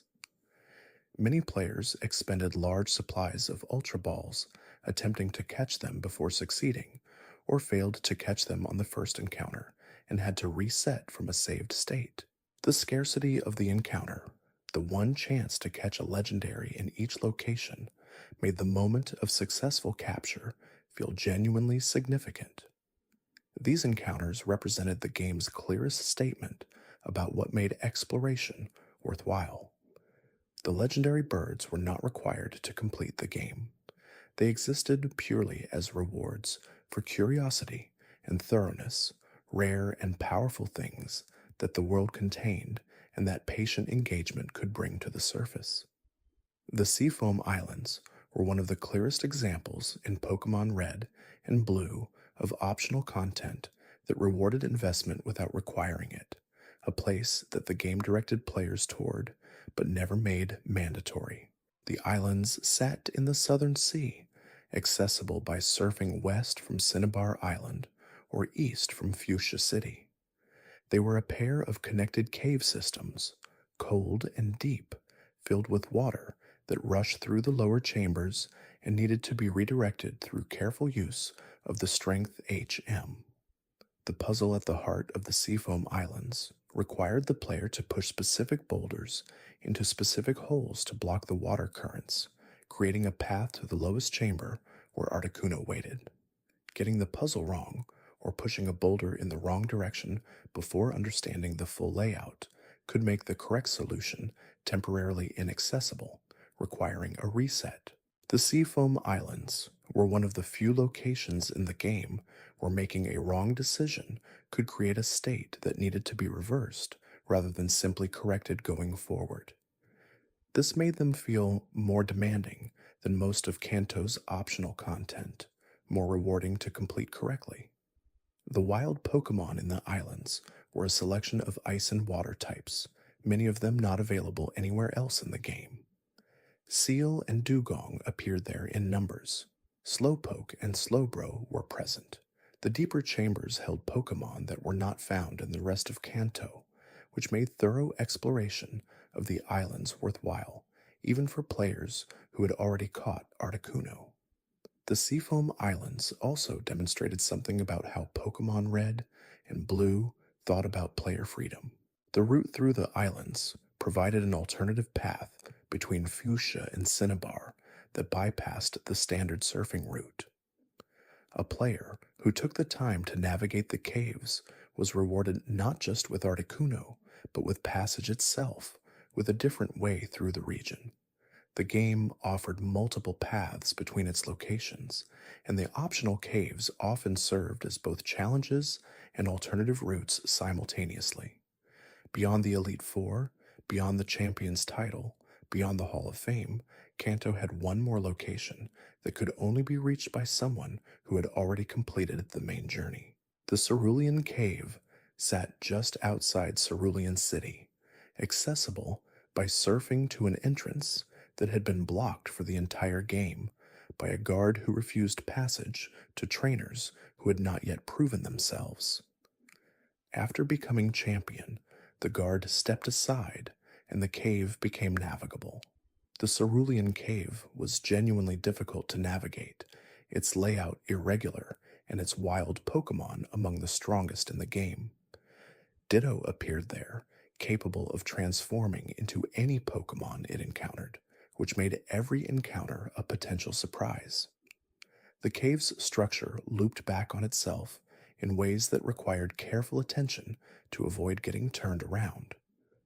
At the deepest point of the cave, Mewtwo waited, and the encounter with Mewtwo was unlike any other in the game. Mewtwo was not just powerful in the way that other strong Pokémon were powerful.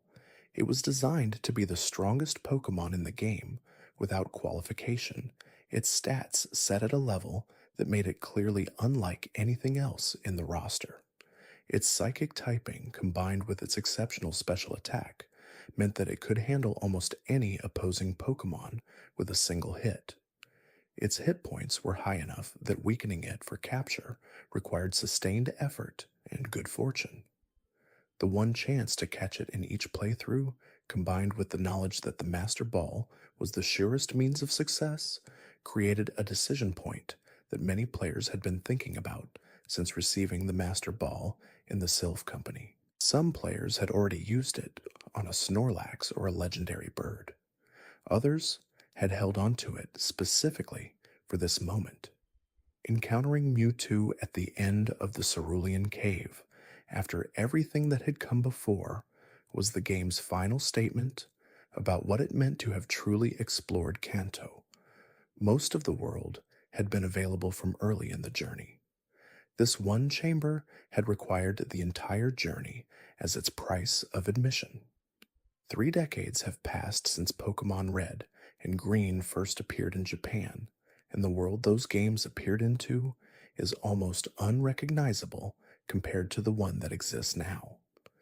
The specific year of 1996 in Japan was a particular kind of cultural moment for the medium of games.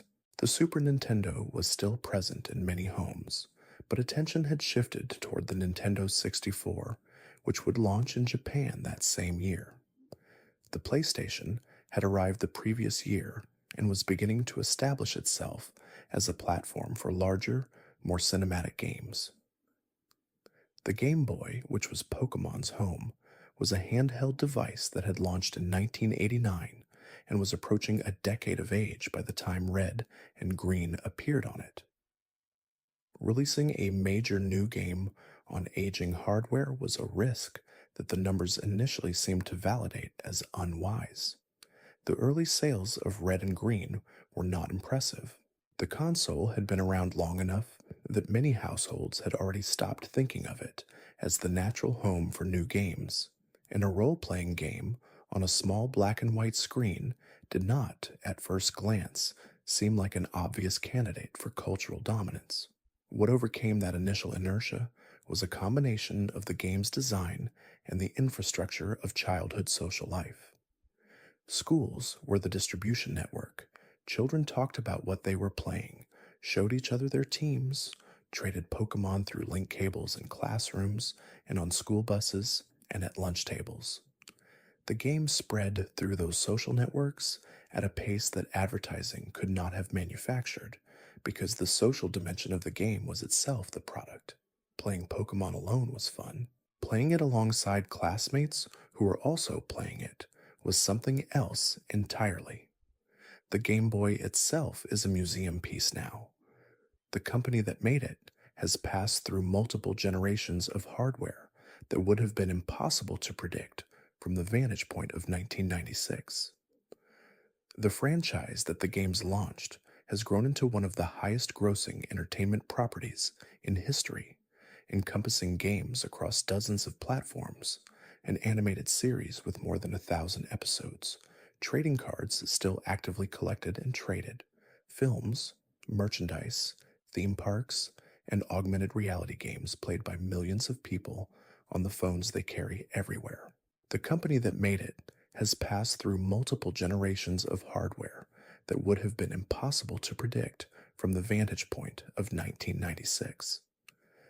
The franchise that the games launched has grown into one of the highest grossing entertainment properties in history, encompassing games across dozens of platforms, an animated series with more than 1,000 episodes, trading cards still actively collected and traded, films, merchandise, theme parks, and augmented reality games played by millions of people on the phones they carry everywhere.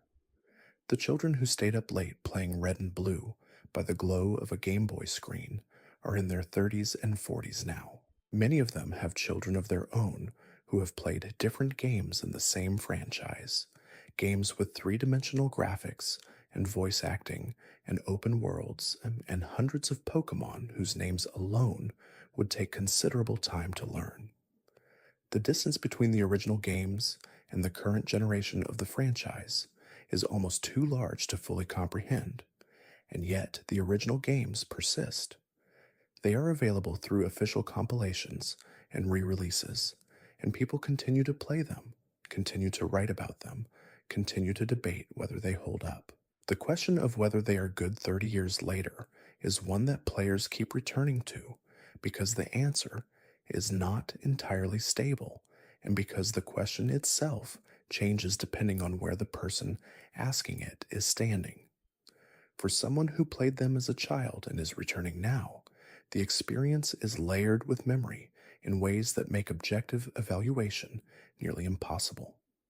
The games carry associations that are inseparable from the age at which they were first encountered, from the specific quality of a Saturday morning in a specific year, from the particular feeling of explaining a discovery to a classmate who had not yet made it. Those associations are real, even if they say more about the player than about the game itself. For someone encountering them for the first time with no prior connection, the experience is different again, more clinical, more comparative, more immediately aware of what later games improved and where the original generation shows its age. The shallow move pool, the psychic type imbalance, the HMs occupying move slots, the grinding in the early portions, all of these are visible without the cushion of childhood affection to soften them, and yet even first-time players often find that the core loop remains engaging, that the world of Kanto holds a certain quality that transcends the specific circumstances of its creation. What both groups can perhaps agree on is that the games remain coherent, that the central activity of catching and training and battling and exploring still functions as it was designed to function, that Kanto is still a navigable and interesting place, and that the 151 Pokémon who populate it still have a quality of directness and legibility that makes them immediately comprehensible even to someone who has never played a Pokémon game before. That coherence, sustained over 3 decades, is not a small thing. It suggests that what the team at Game Freak built during those 6 difficult years of development was something grounded deeply enough to outlast the hardware it ran on, the era it came from, and the many iterations of the franchise that followed it. The game is imperfect. It was always imperfect. But the imperfections are part of its character now, as worn into the experience as the scratches on an old cartridge that has been played too many times to still look new. FireRed and LeafGreen remain the most comfortable recommendation for a first-time player approaching Kanto today, because they address the mechanical shortcomings of the originals without altering the structural experience of the region. They are Kanto refined, Kanto with its rough edges smoothed, Kanto with additional content that makes the experience feel fuller. But they are also, in some sense, someone else's interpretation of what Kanto should be, a version of the original experience, filtered through the knowledge of everything that came between. The originals carry something that no remake can fully replicate, the particular quality of a thing that was made at a specific moment in time by specific people under specific constraints and released into a world that had not yet seen anything quite like it. That quality is difficult to name precisely, but it is present whenever the music of Pallet Town begins, whenever the opening route of Kanto spreads out northward from that tiny palette-colored town, whenever Professor Oak walks out of the tall grass and begins to explain the world. It is the quality of a beginning, preserved in a cartridge, waiting to be found again by anyone willing to look.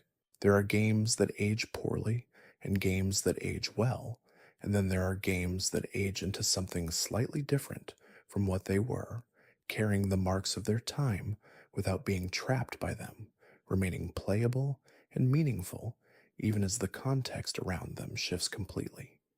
Pokémon Red and Blue are in that last category.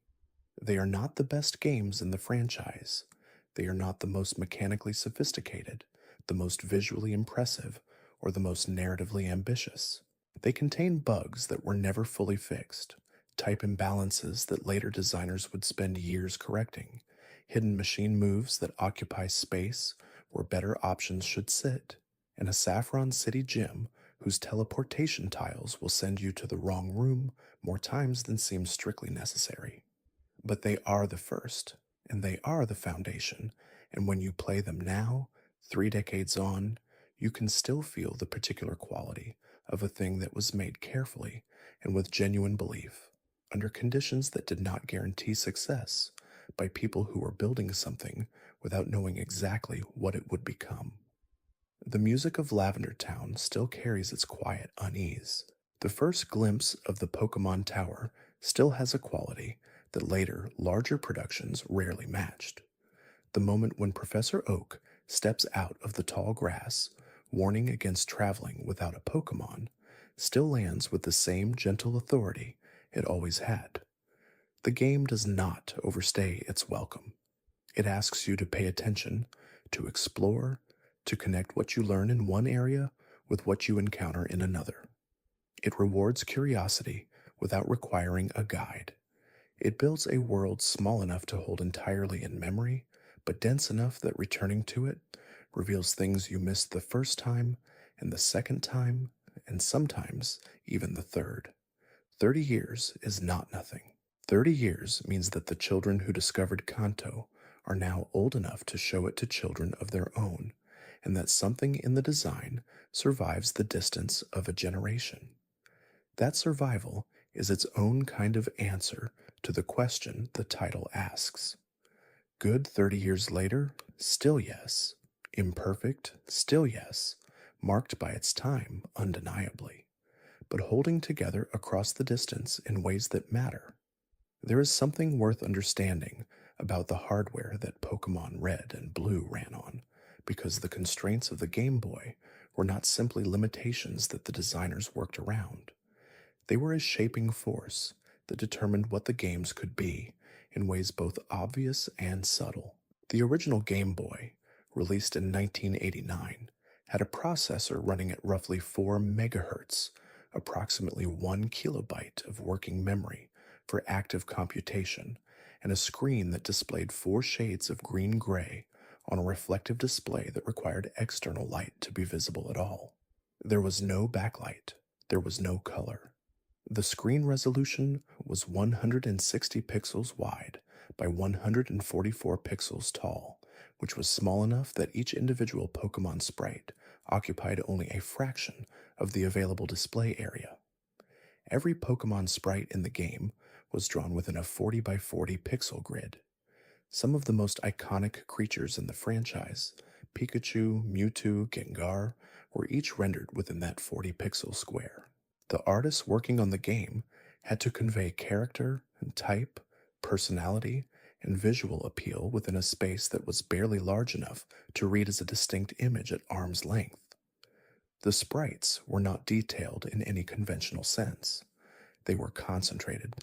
Every pixel placed in that tiny grid was a deliberate choice, because there were so few pixels available that none could be wasted.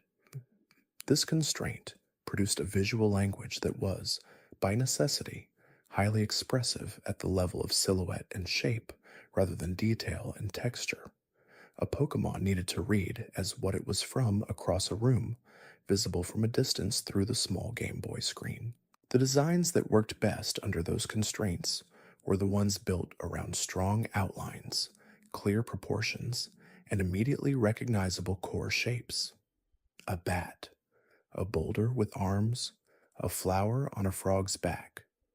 The more complex the original design concept, the more likely it was to be simplified in translation from concept art to sprite. The Game Boy also had no stereo audio output. The music was monophonic, a single channel at a time, which forced the composers working on the game to create melodies that functioned without harmonic depth, that carried emotional weight through rhythm and contour rather than chord progression and layered texture.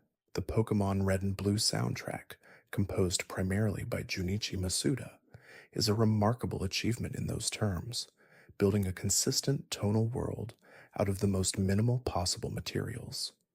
Pallet Town's theme is 8 measures that repeat, built entirely on a simple melodic line, and it communicates something immediately about the quietness and smallness of the place it represents.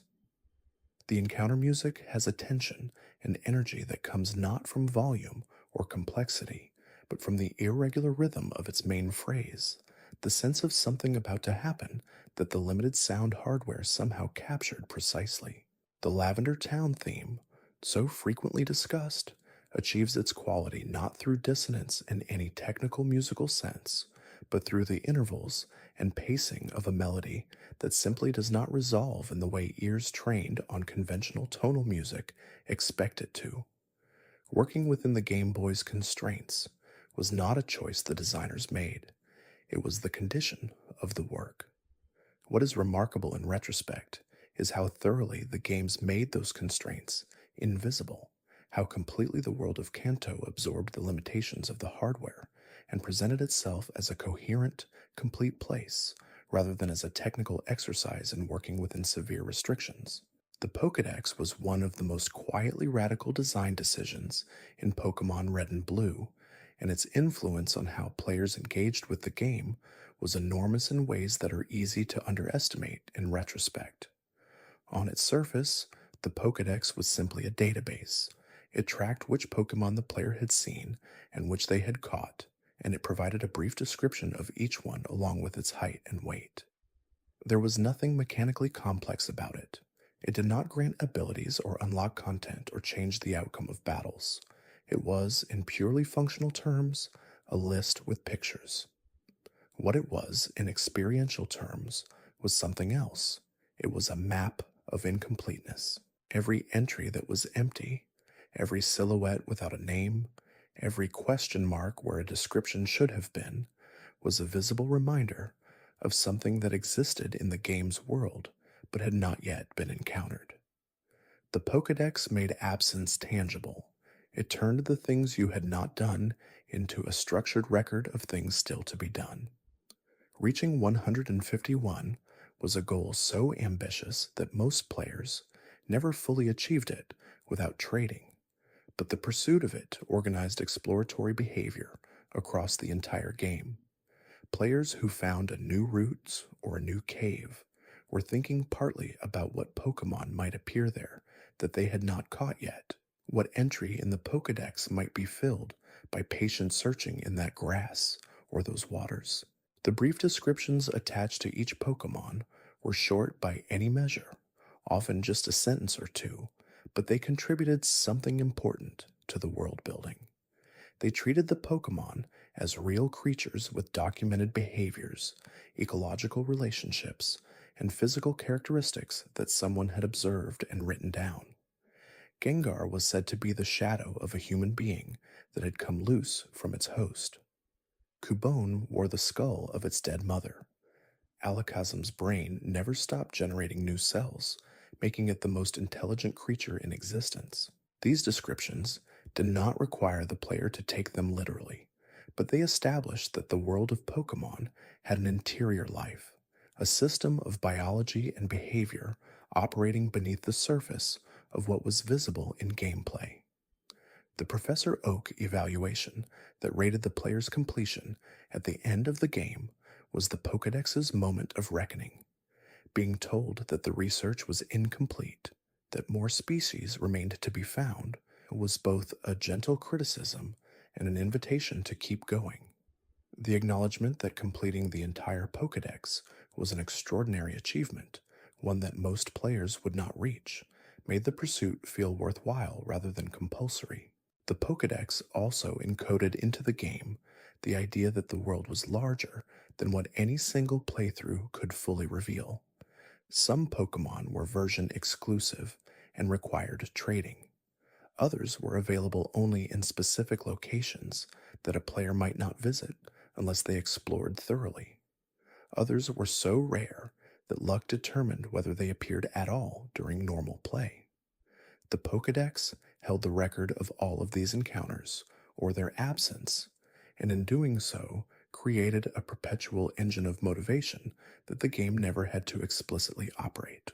Team Rocket was present throughout Pokémon Red and Blue in a way that felt organic rather than obligatory, woven into the fabric of Kanto rather than imposed on it as a narrative device, and the way the organization was distributed across the game's geography contributed substantially to the feeling that the region had a history and an ongoing life independent of the player's journey through it. The first encounter with Team Rocket in Mount Moon established them as opportunists rather than ideologues. They were not trying to destroy the world or enslave humanity. They were digging through a cave looking for Pokémon fossils they could sell, which was a kind of villainy that felt recognizably human, grounded in ordinary greed rather than elaborate scheme. The Team Rocket grunt, who could be battled in the cave, was not a dramatic encounter. He was simply someone who had decided to take what did not belong to him and was surprised to be stopped. This modesty of scale suited the game's early tone. Kanto was not a place under siege in the opening hours of Red and Blue. It was a place where something wrong was happening, gradually, in the background, while the player was occupied with the more immediate concerns of gym badges and catching Pokémon. Team Rocket's presence accumulated over the course of the game, each encounter adding a layer to the picture of an organization whose reach was broader than any individual encounter suggested. The Rocket hideout beneath the Celadon game corner was the first real indication of that breadth. An entire facility beneath a popular entertainment venue full of grunts and administrators and spinning floor tiles and a boss who had clearly been operating for a long time implied an organization with resources and infrastructure rather than just a gang of thugs with Pokeballs. Giovanni's calm demeanor in his underground office, the way he seemed more annoyed than threatened by a trainer walking into his base, suggested someone who had encountered obstacles before and expected to outlast them. Saffron City's occupation was Team Rocket at a larger scale still. An entire city's commercial district locked down, an 11-story corporation seized, ordinary residents unable to move freely through the streets they lived on. It was the fullest expression of what the organization was capable of when it directed its resources toward a single objective, and it reframed the earlier encounters in Mount Moon and Celadon as small operations by an entity much more powerful than those encounters had suggested. Giovanni, as the final gym leader, completed the picture in a way that felt genuinely satisfying. The player had been working against this organization's interests across multiple major locations, and the revelation that its leader had been the Viridian gym leader all along gave the game's structure a circularity that made the entire journey feel coherent in retrospect. Beating Giovanni in the gym and watching him disband Team Rocket was not a dramatic climax in the conventional sense, but it was a resolution that the game had been building toward quietly from the moment the player first walked out of Pallet Town. What made Team Rocket work as villains was precisely their smallness of ambition. They were not trying to unmake the world, they were trying to profit from it, and the tools they used to do so, exploiting Pokémon, occupying buildings, Corrupting institutions that were supposed to serve the public were recognizable as the tools of ordinary institutional evil rather than dramatic supervillainy. That recognizability gave the conflict a weight that more operatic schemes rarely achieve. There is a temptation, when discussing Pokémon Red and Blue, to focus on the major locations and let the routes between them recede into the background, but the routes were more than connective tissue. They were where the majority of time was actually spent, and they had their own kind of character. Each route in Kanto had a distinct wild Pokémon pool, a specific set of trainer types, and a particular visual language that distinguished it from the ones adjacent to it. The routes north of Pallet Town were grassy and simple, appropriate for the early game. The water routes surrounding the southern islands were wide and open, occupied by swimmers and surfers and the occasional tentacool that appeared so frequently it became a kind of navigation tax. The routes approaching Viridian City from the east ran through terrain that was drier and slightly more austere, populated with bird Pokémon and early psychic types that foreshadowed the challenges ahead.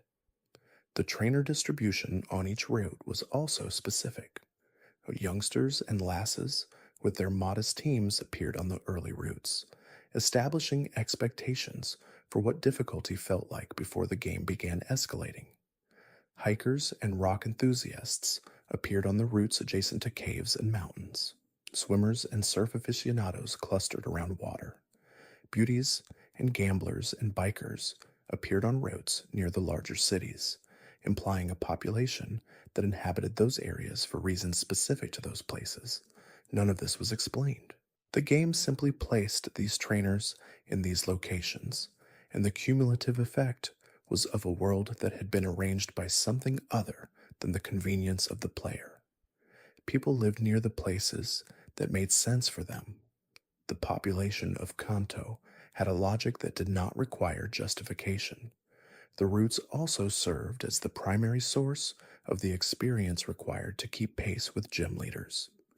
A player who moved through each route briskly, fighting the visible trainers, but not searching the grass for additional wild Pokémon encounters, would generally arrive at each gym with a team that was on the lower edge of what was needed to compete. A player who explored thoroughly, who battled every trainer and spent time in the tall grass before moving on, would arrive at each gym with a team that had room to spare. The routes calibrated progression silently, without direct instruction, through the density and difficulty of what they contained. The longer routes, particularly the ones connecting major cities in the central portion of the game, had an almost meditative quality on a first playthrough, the sense of crossing a significant distance, of moving through a landscape rather than simply traversing a game board. The route north from Celadon toward Saffron, the routes connecting Lavender to Fuchsia through the quiet central paths, all of them had a quality of transit that made arriving somewhere feel earned rather than automatic. The journey was part of the experience, not just the space between the meaningful parts. The rival in Pokémon Red and Blue had a team that grew across the entire game, and that growth was one of the more carefully managed design elements in the original games, creating a sequence of encounters that escalated in ways that felt proportional to the player's own development. When the rival was first encountered in Professor Oak's lab, both he and the player were starting from the same point. The difference was the type advantage his starter held over the player's own, which was the single variable that distinguished the two teams at that moment. Neither party had experience. Neither had caught additional Pokémon. The first battle was as close to even as the game would ever present, with the type mismatch as the only meaningful asymmetry. By the second encounter, on Route 22 just south of Viridian City, the rival had begun filling out his team. He had caught Pokémon beyond his starter, and they had grown. The specific Pokémon he added to his roster depended on which version was being played and which starter the player had chosen, but the pattern was consistent. He was building a team that had coverage against common threats, that was not simply a collection of whatever he had encountered first, but a deliberate selection. The SS Anne encounter was the first time the rival's team felt genuinely dangerous. His starter had evolved, his secondary Pokemon were higher leveled, and he was beginning to use moves that had more than token effectiveness. Beating him on the ship required actual preparation, rather than simply having caught a few things along the way. After that point, each subsequent encounter showed a rival who was incrementally but consistently more difficult. His Pidgeot was often the Pokemon that caused the most trouble for players who had not built a counter to it, hitting reliably and fast. His Alakazam, present from the later encounters onward, was a direct expression of the psychic-type dominance problem, powerful enough that facing it without a dark or bug or ghost counter was a risky proposition. What the rival's growing team demonstrated about game design was the value of returning characters whose difficulty scales with the player's own progression. He was never trivially easy after the first encounter, and he was never so dramatically harder than the player that the gap felt unfair. The calibration was careful, the sense maintained across every encounter that this was a genuine competition between two trainers who were developing simultaneously, one of whom happened to always have had a small but meaningful head start. The final battle against him as champion was the culmination of that developmental arc. His team at that point was everything the game had been building toward, a roster assembled with the intent of handling whatever the player brought to it. Winning felt like a genuine achievement because losing to that team at that moment was entirely plausible. The gap had been closed across the entire journey, and the final confrontation was close enough that the result was not predetermined. Eevee was one of the most unusual Pokemon in the original 151, not because of its base design, which was pleasant and unremarkable, but because of what it represented within the game's evolutionary logic. Every other Pokemon in Red and Blue that evolved did so through one of three mechanisms. Leveling up to a specific point was the most common, a straightforward accumulation of experience that produced a more powerful form at a predictable threshold. Trading with another player triggered certain evolutions, creating a social mechanic that encouraged the use of the link cable, and evolution stones could transform certain Pokemon immediately, bypassing the level requirement entirely. Eevee was the only Pokemon in the game that could evolve into three different things, depending on which stone was applied. Firestone produced Flareon, a fire type with high special attack and speed, but fragile defensive stats. Waterstone produced Vaporeon, a water type that was unusually durable thanks to high hit points and a balanced defensive profile. Thunderstone produced Jolteon, an electric type built around exceptional speed and special attack, capable of hitting faster than almost anything else in the game. None of the three were definitively superior to the others. Each had genuine strengths and meaningful weaknesses, and the choice between them was both a mechanical decision about team composition and an aesthetic one about which form of Eevee the player found most compelling. The game presented no guidance on which was best. It simply offered the stones and let the player choose, which was consistent with the broader philosophy of trusting players to engage with the system and form their own judgments. Eevee itself was not catchable in the wild anywhere in the game. The single specimen offered by the researcher in Celadon City was the only one available per playthrough. This scarcity gave the choice of evolution a weight it might not have carried if Eevee had been common. Once a stone was applied and the choice was made, it was permanent. There was no reversal. The form Eevee became was the form it would remain for the rest of that playthrough. That permanence of the decision was characteristic of how Red and Blue handled many of its choices. The fossil, chosen once in Mount Moon and impossible to obtain afterward. The starter, selected once in Professor Oak's laboratory and never offered again. Eevee's evolution, applied once and settled. The game did not give players second chances on its significant decisions, which created a particular kind of investment in each one. Making a choice in red and blue meant committing to it, which made the act of choosing feel like it mattered.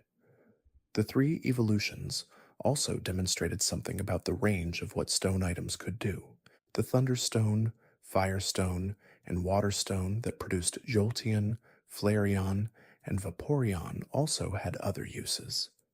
Pikachu could be evolved into Raichu with a Thunderstone, though many players preferred to keep Pikachu in its original form. Vulpix, version exclusive to Blue, became Ninetales with a Firestone. Staryu, found in the game's later water routes, became Starmie with a Waterstone. The stones were resources that applied to multiple Pokemon, which meant that a player who found or bought one had to decide whether to apply it to Eevee or preserve it for something else. The hidden machines in Pokémon Red and Blue served a purpose that went beyond their irritating tendency to occupy valuable move slots, and understanding that purpose helps explain why the franchise continued using them through multiple subsequent generations before eventually phasing them out. HMs were, at their core, a world-building tool. They were the game's way of establishing that the physical environment of Kanto was not simply a backdrop for battles and trainer encounters, but a place with obstacles that required specific capabilities to navigate. Water had to be traversed by surfing rather than simply walked across. Dense vegetation had to be cut rather than ignored. Heavy boulders could only be moved by Pokemon strong enough to push them. Darkness could be illuminated. Falls could be navigated by climbing. The physical world had rules, and the HMs were the tools that allowed a trainer and their Pokemon to operate within those rules. This created an ecology of sorts, a sense that the Pokemon the player carried were genuinely capable creatures whose physical abilities had practical applications in the world. A Pokemon that knew Surf was not just a battle partner with a powerful water-type move. It was a creature capable of carrying the player across bodies of water that would otherwise be impassable. That capability existed in the world as a fact of what the Pokemon was, rather than just as a menu option. The friction created by HMs, the fact that they consumed move slots and could not be removed without the assistance of a specific NPCs, was a real cost. But it was also a consequence that reinforced the world-building logic. If Surf was genuinely powerful enough to cross oceans, it made sense that a Pokemon could not simply unlearn it on demand. If Strength was genuinely the ability to move enormous boulders, it made sense that it came with some permanence. The trade-off between a Pokemon's optimal battle configuration and its practical utility in the world was one of the more interesting secondary decisions in team composition. Players who wanted to travel freely needed HM users, which meant dedicating at least some of their roster to Pokemon whose primary value was navigational rather than combative. The HM users of choice tended to be Pokemon who could afford to sacrifice a move slot without becoming significantly weaker in battle, which encouraged players to think about the team as a collection of complementary roles, rather than simply a set of the strongest available Pokemon. Surf stood apart from the other HMs because it was simultaneously the most powerful, widely applicable in battle, and the most essential for world navigation. A water-type Pokemon that knew Surf was not a trade-off. It was simply a powerful Pokemon that also happened to enable access to the parts of Kanto that were only reachable by water. The designers had, with Surf, found the version of the HM concept that worked cleanly, where the world-building function and the battle utility aligned instead of competing. Cut and Flash were the HMs that worked least well in this regard. Cut was too weak to be useful in battle, and necessary in too many places to be avoided. Flash was useful in exactly one cave and nowhere else, which meant that carrying it was purely a cost, with no ongoing benefit. The gap between what these two moves represented as in-world capabilities and what they offered as combat options was too large, and it was this gap that made HMs frustrating rather than the concept itself. There is a design element in Pokémon Red and Blue so consistent and so thoroughly integrated into the game's structure that it is easy to overlook entirely, which is the Pokémon Center and the particular rhythm it created for the player's experience of Kanto. Every major location in the game had a Pokémon Center. Every one of them offered exactly the same thing: complete restoration of all Pokémon in the party to full health at no cost immediately. There was no fee, there was no waiting period, there was no limit on how many times a player could use it in a single session. The service was simply available consistently and reliably in every place that the game intended players to spend significant time. This design choice had profound effects on how the game felt to play. It meant that the stakes of any individual battle were bounded by proximity to the nearest Pokémon Center. Losing a fight was not a catastrophe unless the player had wandered far from any town, and even then, the automatic save that occurred every time the game was played meant that the worst outcome of a complete party wipe was returning to the last Pokémon Center with money reduced rather than progress lost. The Pokémon Center created what might be called a natural pacing rhythm. Players would push forward into new areas, taking on trainers and wild encounters, depleting their teams, and then return to heal before pushing forward again. This rhythm of advance and recovery was the microstructure of almost every session of play in Kanto, and the placement of Pokémon Centers in relation to the challenges around them was a careful piece of level design. Placing a Pokémon Center adjacent to a cave entrance, as was done with the cave near Viridian City and several others, signaled that the area ahead was difficult enough to warrant preparation.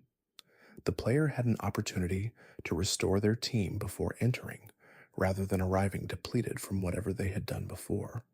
This created a choice: push forward now with a weakened team, or take a moment to recover and then engage.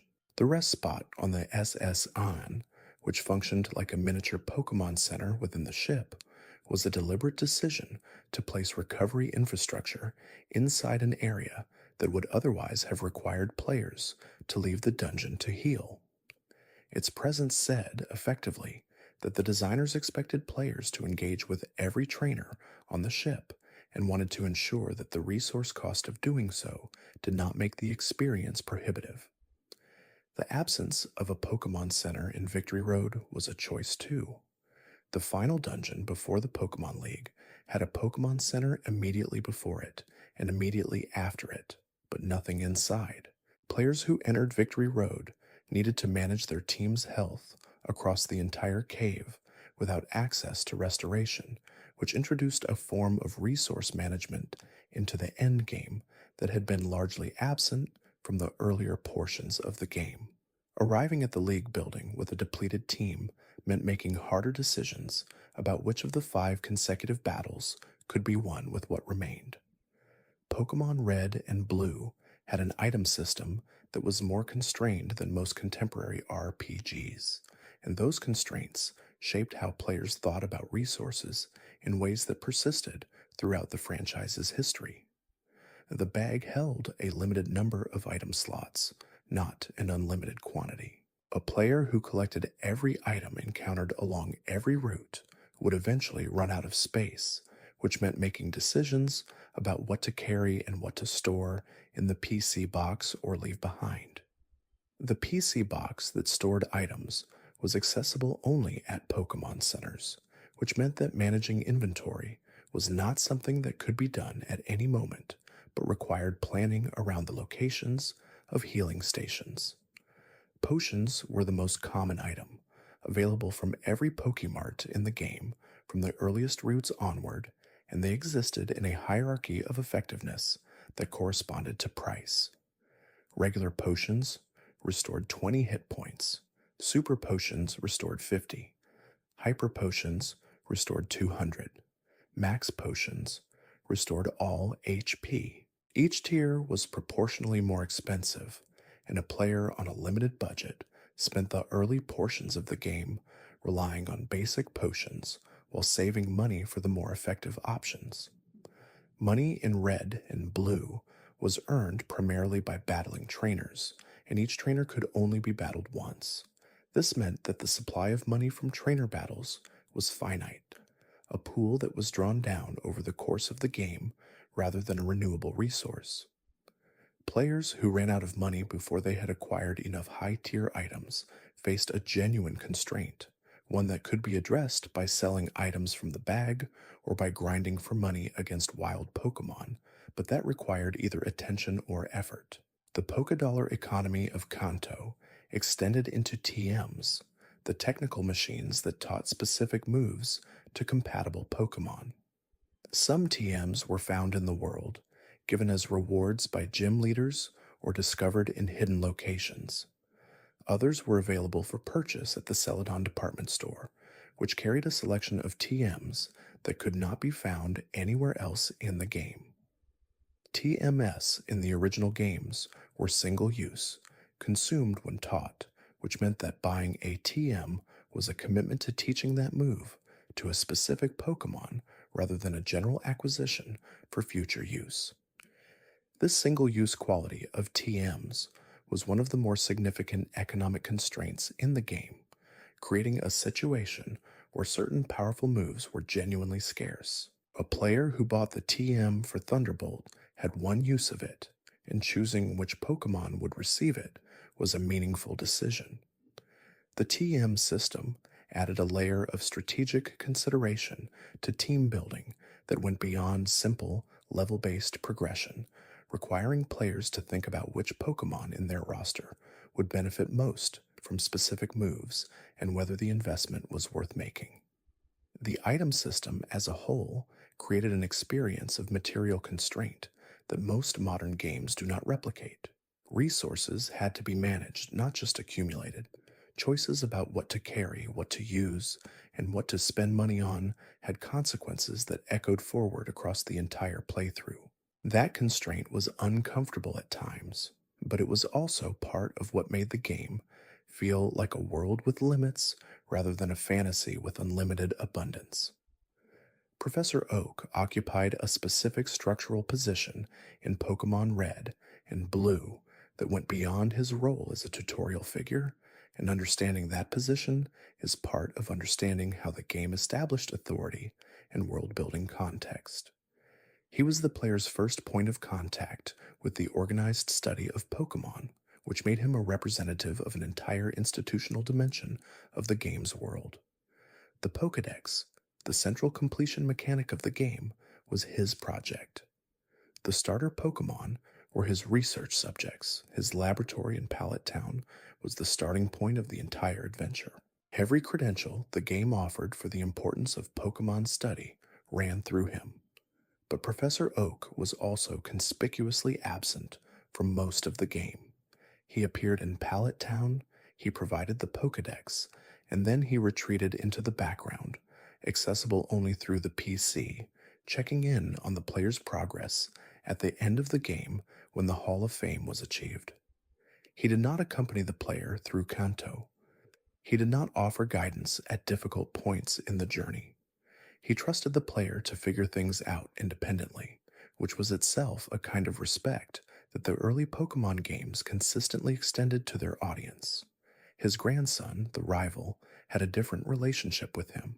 The rival was also trying to complete the Pokédex, also trying to be the best, also working under the shadow of a grandfather whose expectations were present even when he was not. The dynamic between the rival and his grandfather added a layer to the rivalry between the player and the rival, suggesting that the competition between them was partly about something larger than each individual, about proving worth to a figure whose approval had not yet been secured. Oak's Pokédex evaluation at the end of the game, the summary of how many entries had been seen and caught, and how much remained to be found, was the moment when his silent observation of the entire journey became explicit. He had been watching in whatever way the fictional frame of the game permitted, and his assessment of the work done was the closest the game came to a formal acknowledgement of achievement. Getting a positive evaluation from Oak, showing him a completed or nearly completed Pokédex, was the game's version of recognition from an authority who mattered. The professor character that Oak established became a template for every subsequent game in the franchise, each new region bringing a new professor named after a type of tree, each of them occupying the same structural role at the beginning of the game and serving the same function of establishing the world and providing the tools for exploring it. Oak was the original, and the role he played in Red and Blue defined what a Pokemon professor was supposed to be for 30 years. The catching mechanic in Pokemon Red and Blue was simple enough to learn in the first 5 minutes of play and complex enough to think about for the rest of the game, and that combination of accessibility and depth was one of the clearest expressions of the franchise's central design philosophy. At its most basic, catching required weakening a wild Pokemon and then throwing a Pokeball. Lower health increased the probability of success. Certain status conditions, sleep and paralysis chief among them, also increased success probability. Higher tier Pokeballs had better base catch rates. These three variables, health, status, and ball quality, were the entire system, small enough to hold in mind immediately, rich enough to generate meaningful decisions across hundreds of encounters. The early Pokeballs available at the beginning of the game were basic, with catch rates that made even weakened Pokemon difficult to secure reliably. The Great Ball improved on the base rate substantially, and the Ultra Ball was the standard choice for any Pokemon that was genuinely difficult to catch. The Master Ball, with its guaranteed success, was the apex of the hierarchy, so powerful that using it on anything other than the most consequential encounter felt wasteful. The status conditions that aided catching created a secondary use for moves that might otherwise be neglected on a team built for battle effectiveness.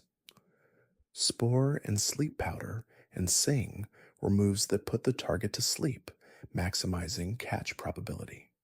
Thunderwave applied paralysis, which was less effective than sleep for catching purposes, but had the advantage of not running out like a sleeping duration did. Players who wanted to maximize their catching efficiency built their teams with this in mind, keeping a Pokemon with sleep-inducing moves specifically for encounters with rare or high-priority targets. The wild Pokemon that were genuinely difficult to catch created some of the game's most memorable moments of tension.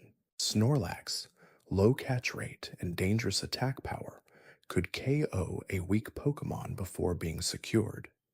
Chansey, available in the Safari Zone with its modified catching rules, fled frequently and could only be thrown Safari Balls at.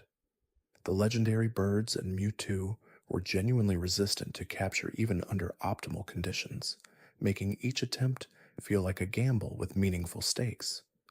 There was a physical satisfaction to the animation of a successful catch, the Pokeball closing and shaking 3 times before going still, that the sparse animation capabilities of the Game Boy managed to convey more effectively than might have been expected. Each shake was a moment of uncertainty, a possibility of failure that made the final stillness feel like relief rather than mere process completion. The catching mechanic, simple as it was, understood how to create tension at the scale of a single interaction. The type system in Pokémon Red and Blue was simultaneously the game's most important mechanical layer and its most poorly documented one, presented to the player almost entirely through discovery rather than explanation. There were 15 types in the original game: normal, fire, water, grass, electric, ice, poison, psychic, ground, rock, bug, ghost, dragon, fighting, and flying. Each type had a set of relationships with every other type, some combinations dealing double damage, some dealing half damage, some dealing no damage at all. The full set of these relationships formed a matrix of more than 200 individual interactions, none of which were spelled out in a chart or explained in a tutorial. New players learned the type system through experience. Getting burned by a fire move when a grass type was on the field taught that fire was strong against grass. Having an electric move fail completely against a ground type taught about immunities. Watching a psychic move devastate a poison or fighting type taught something about psychic's exceptional coverage. The learning was accumulative and largely invisible, a growing intuitive sense of the system built through hundreds of battles rather than through study. This learning process was the game at its most authentic as a discovery experience. The type chart was not a system that needed to be memorized from a manual before play could begin. It was a system that unfolded through the act of playing, gradually revealing its structure to players who paid attention. A player who had completed the game had, through the process of doing so, internalized much of the type system without ever having looked at a formal representation of it. The imbalances in the original type system, the psychic dominance, the ineffectiveness of ghost against psychic, the weakness of bug-type moves, were imperfections in this system, but they were imperfections that players discovered rather than read about. Finding out through experience that ghost moves did not work the way the game's text suggested they should was a specific kind of discovery, one that generated the particular frustration that comes from encountering a gap between expectation and reality. Later generations would correct these imbalances, introducing the dark type specifically to provide a counter to psychic, making ghost moves effective against psychic types, improving the quality of bug-type moves. These corrections acknowledged that the original system had been flawed in specific ways and addressed those flaws directly, but they also changed the texture of the game, removing some of the irregularity that had made the original type system feel like a system discovered rather than designed. The type system, as it existed in Red and Blue, was a first draft of something that would be refined over the next 30 years, with each generation adjusting relationships and introducing new types to address existing imbalances. Understanding it as a first draft, rather than as a finished product that happened to have errors, is perhaps the most useful way to approach its imperfections. The system worked well enough to make the games enjoyable and to establish the foundation that subsequent generations would build on.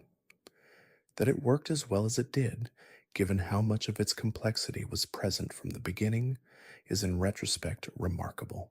The experience system in Pokémon Red and Blue was the primary mechanism through which the player's team developed, and its interaction with the game's design created patterns of progression that were sometimes elegant and sometimes laborious, often both simultaneously. Gaining experience required participation in battles, either against wild Pokémon or against trainers. The amount of experience received from each battle was determined by the level of the defeated Pokémon and the experience yield of its specific species, which varied considerably. Some Pokémon awarded high experience relative to their level, making them disproportionately valuable to fight for grinding purposes. Others awarded relatively little, making encounters with them feel like interruptions rather than investments. The only Pokémon that could receive experience from a battle was the one that delivered the finishing blow. A Pokémon brought into battle and then immediately switched out received nothing from the eventual victory. This created a structural tension between the desire to use a team's strongest Pokémon, who would finish battles most quickly, and the desire to develop the team's weaker members, who needed battles to grow but could not easily win them on their own. Players who wanted to develop a full team of 6 to competitive levels needed to manage this tension carefully. The standard approach was to send a weaker Pokémon in first to absorb the opponent's first move, then switch to a stronger one to finish the fight, cycling through the roster in this way to distribute experience broadly. It was an intentional use of the switching mechanic, and it gave the system a depth beyond the straightforward calculation of which Pokemon could defeat which. The grinding periods that punctuated Red and Blue's progression, particularly the stretch between the beginning of the game and the SS on, were the moments when the experience system's friction was most visible.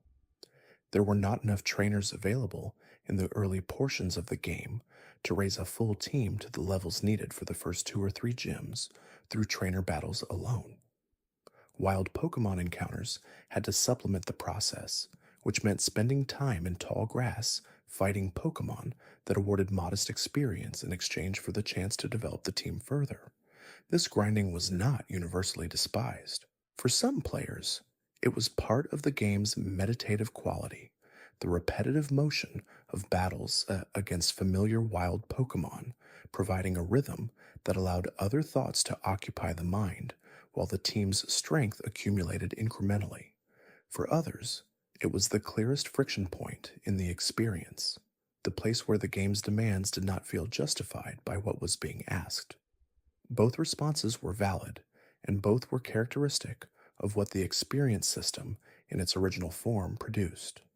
Beneath the surface of Pokémon Red and Blue's turn-based combat was a layer of strategic depth that the game rarely made explicit but consistently rewarded players who explored it, and status conditions were the clearest example of this hidden complexity. Burn reduced the affected Pokemon's attack power and dealt chip damage at the end of every turn. Paralysis reduced speed and occasionally prevented the affected Pokemon from acting at all during a given turn. Poison dealt escalating damage each turn if the toxic version had been applied, or consistent damage from standard poison. Freeze prevented the affected Pokemon from acting entirely until it thawed, which happened at random and could theoretically last for an indefinite period. Sleep prevented action until the sleep counter expired, which was a randomly determined duration within a set range. Each of these conditions had strategic implications that went beyond their immediate effects. A paralyzed Pokemon that was fast under normal circumstances might suddenly be slower than its opponent after being affected, inverting the strategic dynamics of the matchup. A burned Pokemon lost its primary offensive capability, making it easier to switch to physical defenders without concern. A sleeping Pokemon was vulnerable to the most powerful moves the opponent could use, including the Hyper Beam that many competitive players favored as a finishing attack. The interaction between status conditions and the catching mechanic added another layer of utility to moves that might otherwise be considered secondary battle options. Sleep-inducing moves were the most valuable for catching purposes, but paralysis provided a useful middle ground, reliable in application where sleep moves sometimes missed, and effective at reducing the chance of catching failure for Pokemon with high flee rates. The AI behavior of opposing trainers in the original games was not sophisticated by modern standards, but it was responsive enough to status conditions to make battles against gym leaders and the Elite Four feel less mechanical than battles against root trainers. Sabrina's Pokemon would use Recover to heal when at low health, extending battles that might otherwise end quickly. Koga's Pokemon used Confuse Ray and Toxic to create compound disadvantage situations that were more dangerous than the simple damage output of their teams would suggest.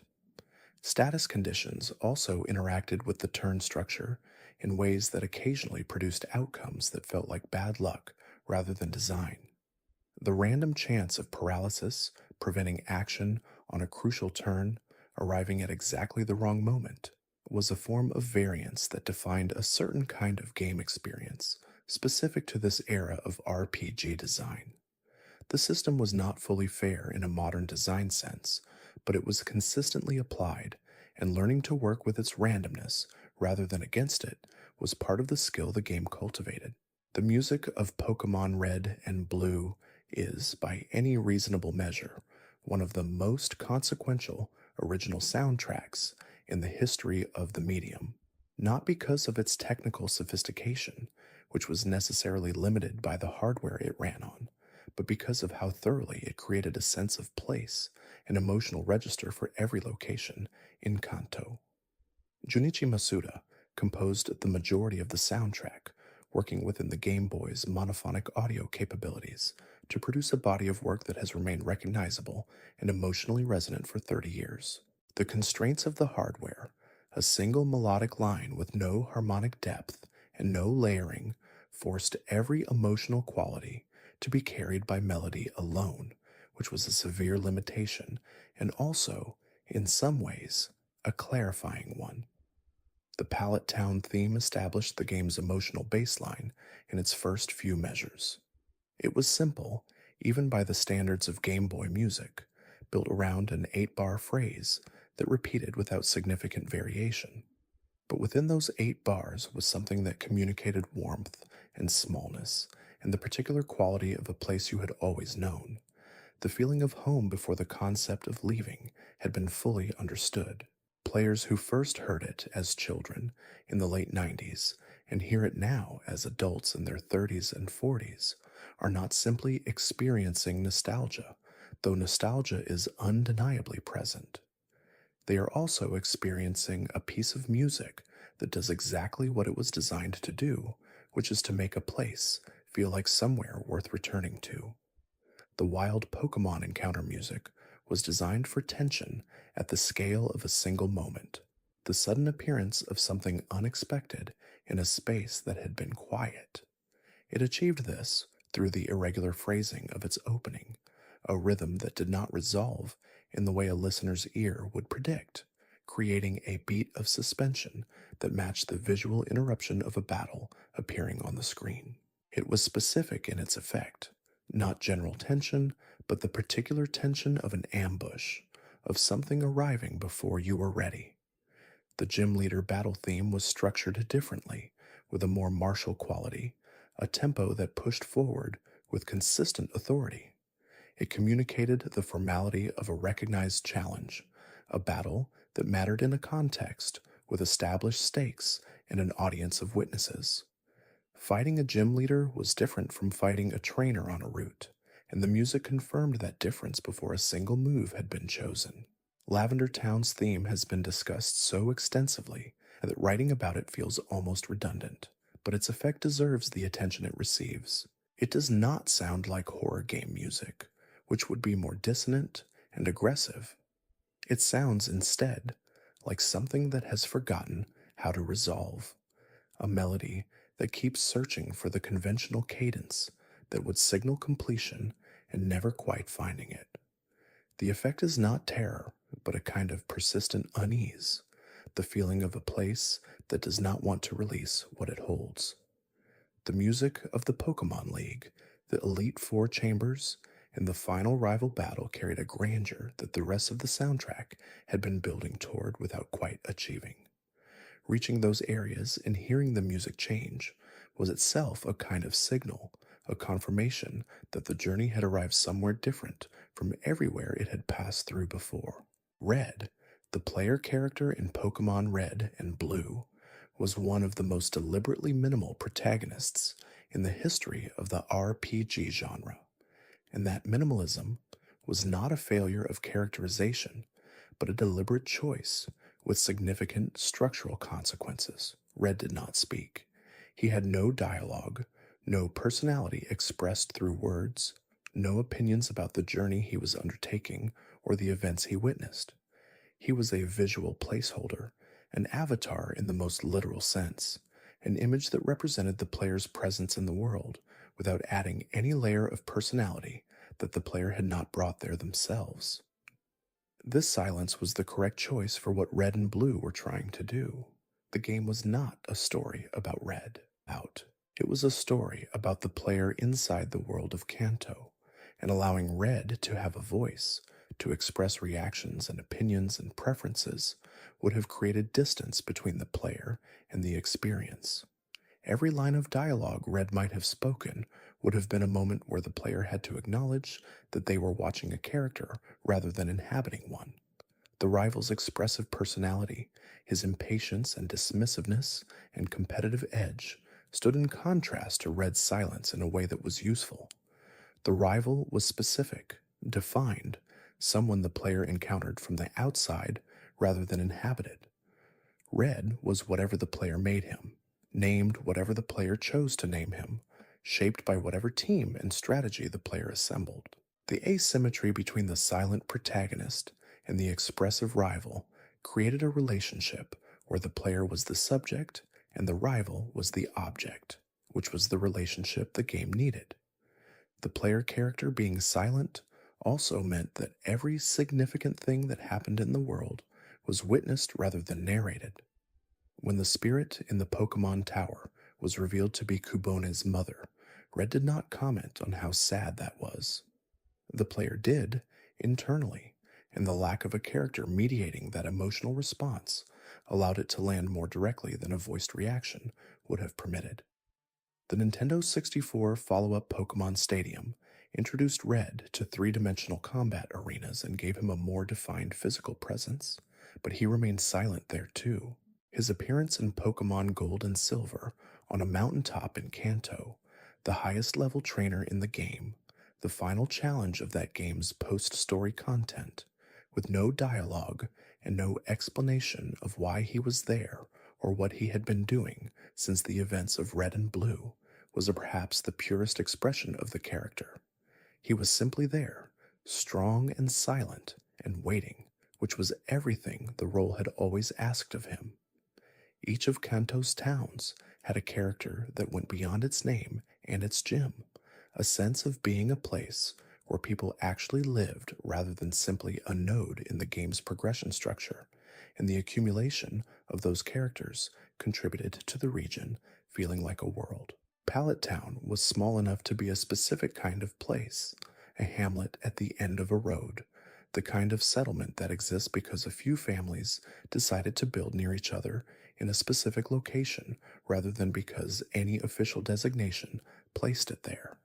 Its 2 houses and 1 laboratory were all it needed to be, and its relationship to the surrounding landscape, opening northward onto the grass in the beginning of the journey, opening southward to the water in the later routes, gave it a geographic specificity that supported the sense of beginning.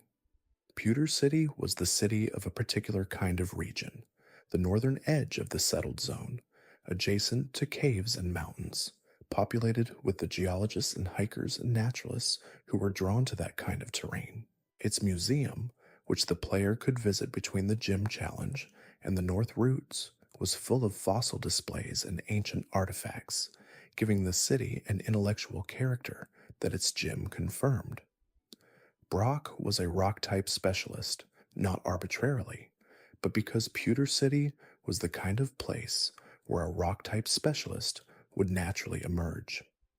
Cinnabar Island had the qualities of a place built around a specific industry that had since transformed. The Pokémon research that had happened in the mansion, now abandoned and burned, gave the island a history visible in its ruins. The fossil lab, turning ancient stones into living creatures, was part of that research tradition, continuing in a different form after whatever catastrophe had ended the Pokémon Mansion's work. The volcano that gave the island its name and the fire-type gym that occupied its center were consistent with a place defined by geological activity and the heat that came with it. Lavender Town was the most distinctive because it was defined entirely by its relationship to death and memory, and the game did not soften that relationship into something more palatable. The town existed to hold the dead, and the living who remained there were those with a specific relationship to that function, the old researcher and caretaker who ran its memorial institution, the people who came to grieve or maintain or simply to stay in a place whose purpose they understood. The town did not try to be more than this, and the restraint of that characterization gave it a gravity that no other location in the game quite matched. Fuchsia City sat at the crossroads of the game's southern zone, connecting the water routes to the east with the path back north and the safari zone that was its most famous feature. Its gym, its zoo visible from certain viewpoints, its position as a stop on the journey rather than a destination in itself, all contributed to a city that felt like somewhere people passed through on their way to somewhere else, which was an honest characterization of its role in the player's journey. The 2004 remakes of Pokémon Red and Green, released internationally as Pokémon FireRed and LeafGreen on the Game Boy Advance, represented the most complete reimagining of the original games that had been officially produced, and understanding what they changed and what they preserved is part of understanding what the originals were. The most visible change was visual. The Game Boy Advance offered a color screen and substantially more processing capability than the original Game Boy, which meant that the sprites, the maps, and animations could all be redesigned from scratch. Kanto in FireRed and LeafGreen looked vibrant, where the original had been rendered in gray-green monochrome, with character designs that updated the Pokémon and trainer sprites to match the higher resolution standard that the franchise had established by 2004. The mechanical changes addressed several of the original game's most significant issues. The physical and special attack split, which would become a full franchise change in the following generation, was not yet implemented, but many of the most glaring move availability problems were corrected. Type balance improvements from Generation 2 were fully present in the remakes, which meant that the Dark type existed to counter Psychic types, that Ghost moves actually worked against Psychic types, and that the overall competitive landscape was substantially more even than it had been in the originals. The HM situation remained largely the same, which was perhaps the clearest acknowledgement that the remakes were not attempting to reimagine the games, but to restore them with improved production values and corrected mechanics. Cut was still required for the same obstacles. Flash was still used only once. The strength puzzles still required a Pokémon to carry the HM. The core experience of managing which team members carried which travel tools was preserved intact. Additional content was added to extend the post-game beyond what the originals had offered. The Seafoam Islands, an archipelago accessible after the main story, provided new areas to explore, new Pokémon to catch that had not been available in the original Kanto, and new narrative threads that connected the remakes to the broader continuity of the franchise's evolving lore. This content was entirely new, not a restoration of anything from the originals, and its presence gave players who had already completed the main story somewhere new to go. What FireRed and LeafGreen could not replicate was the specific quality of encountering Kanto for the first time in the original medium, on the original hardware, at the moment in cultural history when Pokémon was new. The remakes were better games in almost every measurable sense. They were easier to play, more balanced, more visually appealing, and more complete. But they were also later, and the experience of later is always different from the experience of first, regardless of how faithful the restoration is. The original 151 Pokémon have achieved in the 3 decades since their introduction a cultural status that goes beyond their role in the games and extends into a broader conversation about design, iconography, and what makes a visual image recognizable across time and culture. The most famous examples illustrate the principle clearly. Pikachu, originally one of 2 available electric-type mouse Pokémon in the game, became the visual identity of the entire franchise through a combination of design quality, narrative prominence in the anime, and the particular fortune of being selected as a mascot at a moment when that selection mattered enormously. Its round form, its yellow color, its distinctive tail and ear silhouette were all qualities that reproduced cleanly at any size and in any medium, from tiny Game Boy sprites to stadium-filling balloon replicas at parade events. Charizard achieved a cultural elevation that its actual role in the original games did not fully explain. It was a powerful Pokémon, but not the most powerful available. Its non-dragon typing was one of the original game's more counterintuitive design choices, giving it the appearance and general concept of a dragon while assigning it the fire and flying type combination. Despite this, or perhaps because of it, Charizard became the Pokemon that a certain kind of player had to have, the image of what a truly formidable team looked like. It appeared on more trading card illustrations than almost any other single Pokemon, and the holographic version of its earliest card became one of the most valuable pieces of collectible printed paper in the hobby's history. Jengar occupied a different cultural space, the apex of the ghost-type aesthetic that the original games had gestured toward, but not fully explored. Its wide grin, its purple-black coloring, its vaguely menacing round form made it immediately recognizable as something from the darker end of the Pokémon spectrum, a creature that belonged in the Pokémon Tower and in the shadows under the beds of children who had stayed up too late. It became the emblem of a certain kind of Pokémon affection, the appreciation for the game's capacity for eeriness, for the quiet acknowledgement that not everything in this world of creatures was friendly. Mewtwo stood apart from almost every other Pokémon in the franchise because it was the first legendary creature that the games framed explicitly as a tragedy.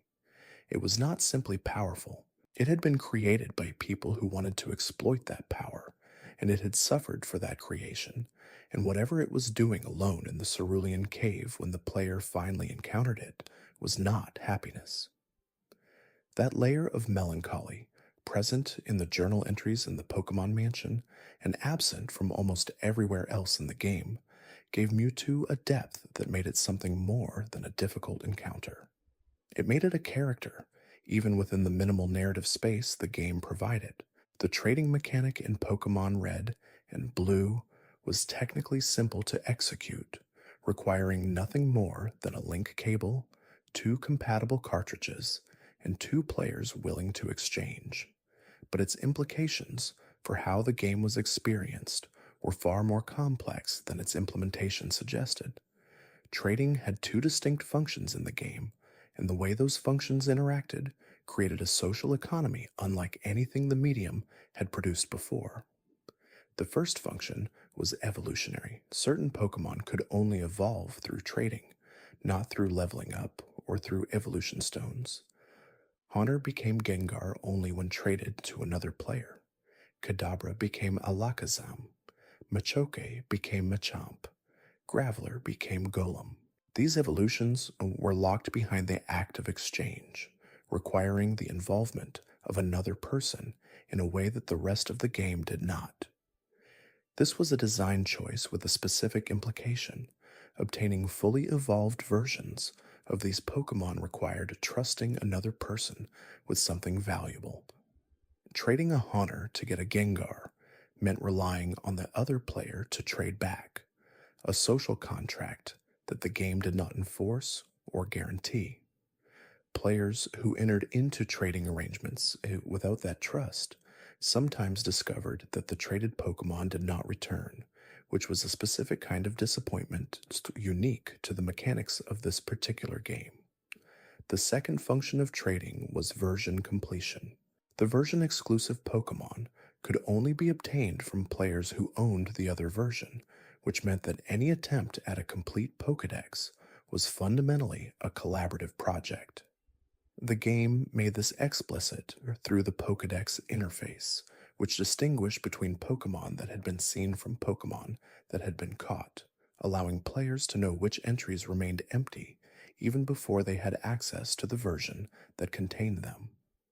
What the trading mechanic created in practice was a layer of social interaction around the game that was qualitatively different from the interaction created by the dual release structure alone. The dual release made trades necessary for completion.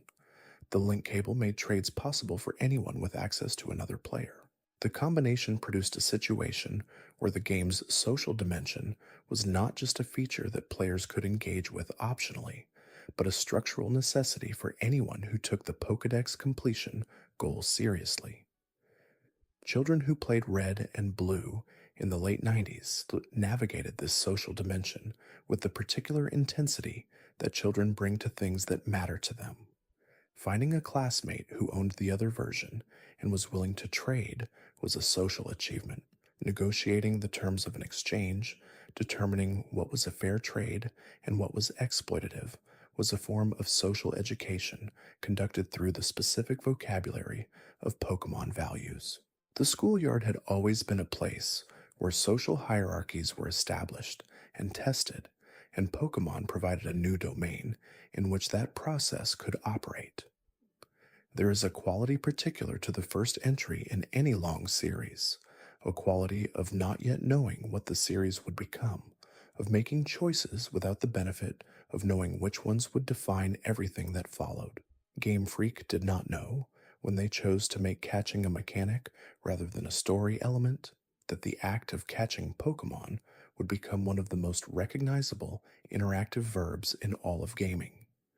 They did not know, when they decided that two versions would be released simultaneously with version-exclusive content, that this structure would persist across every generation for 30 years.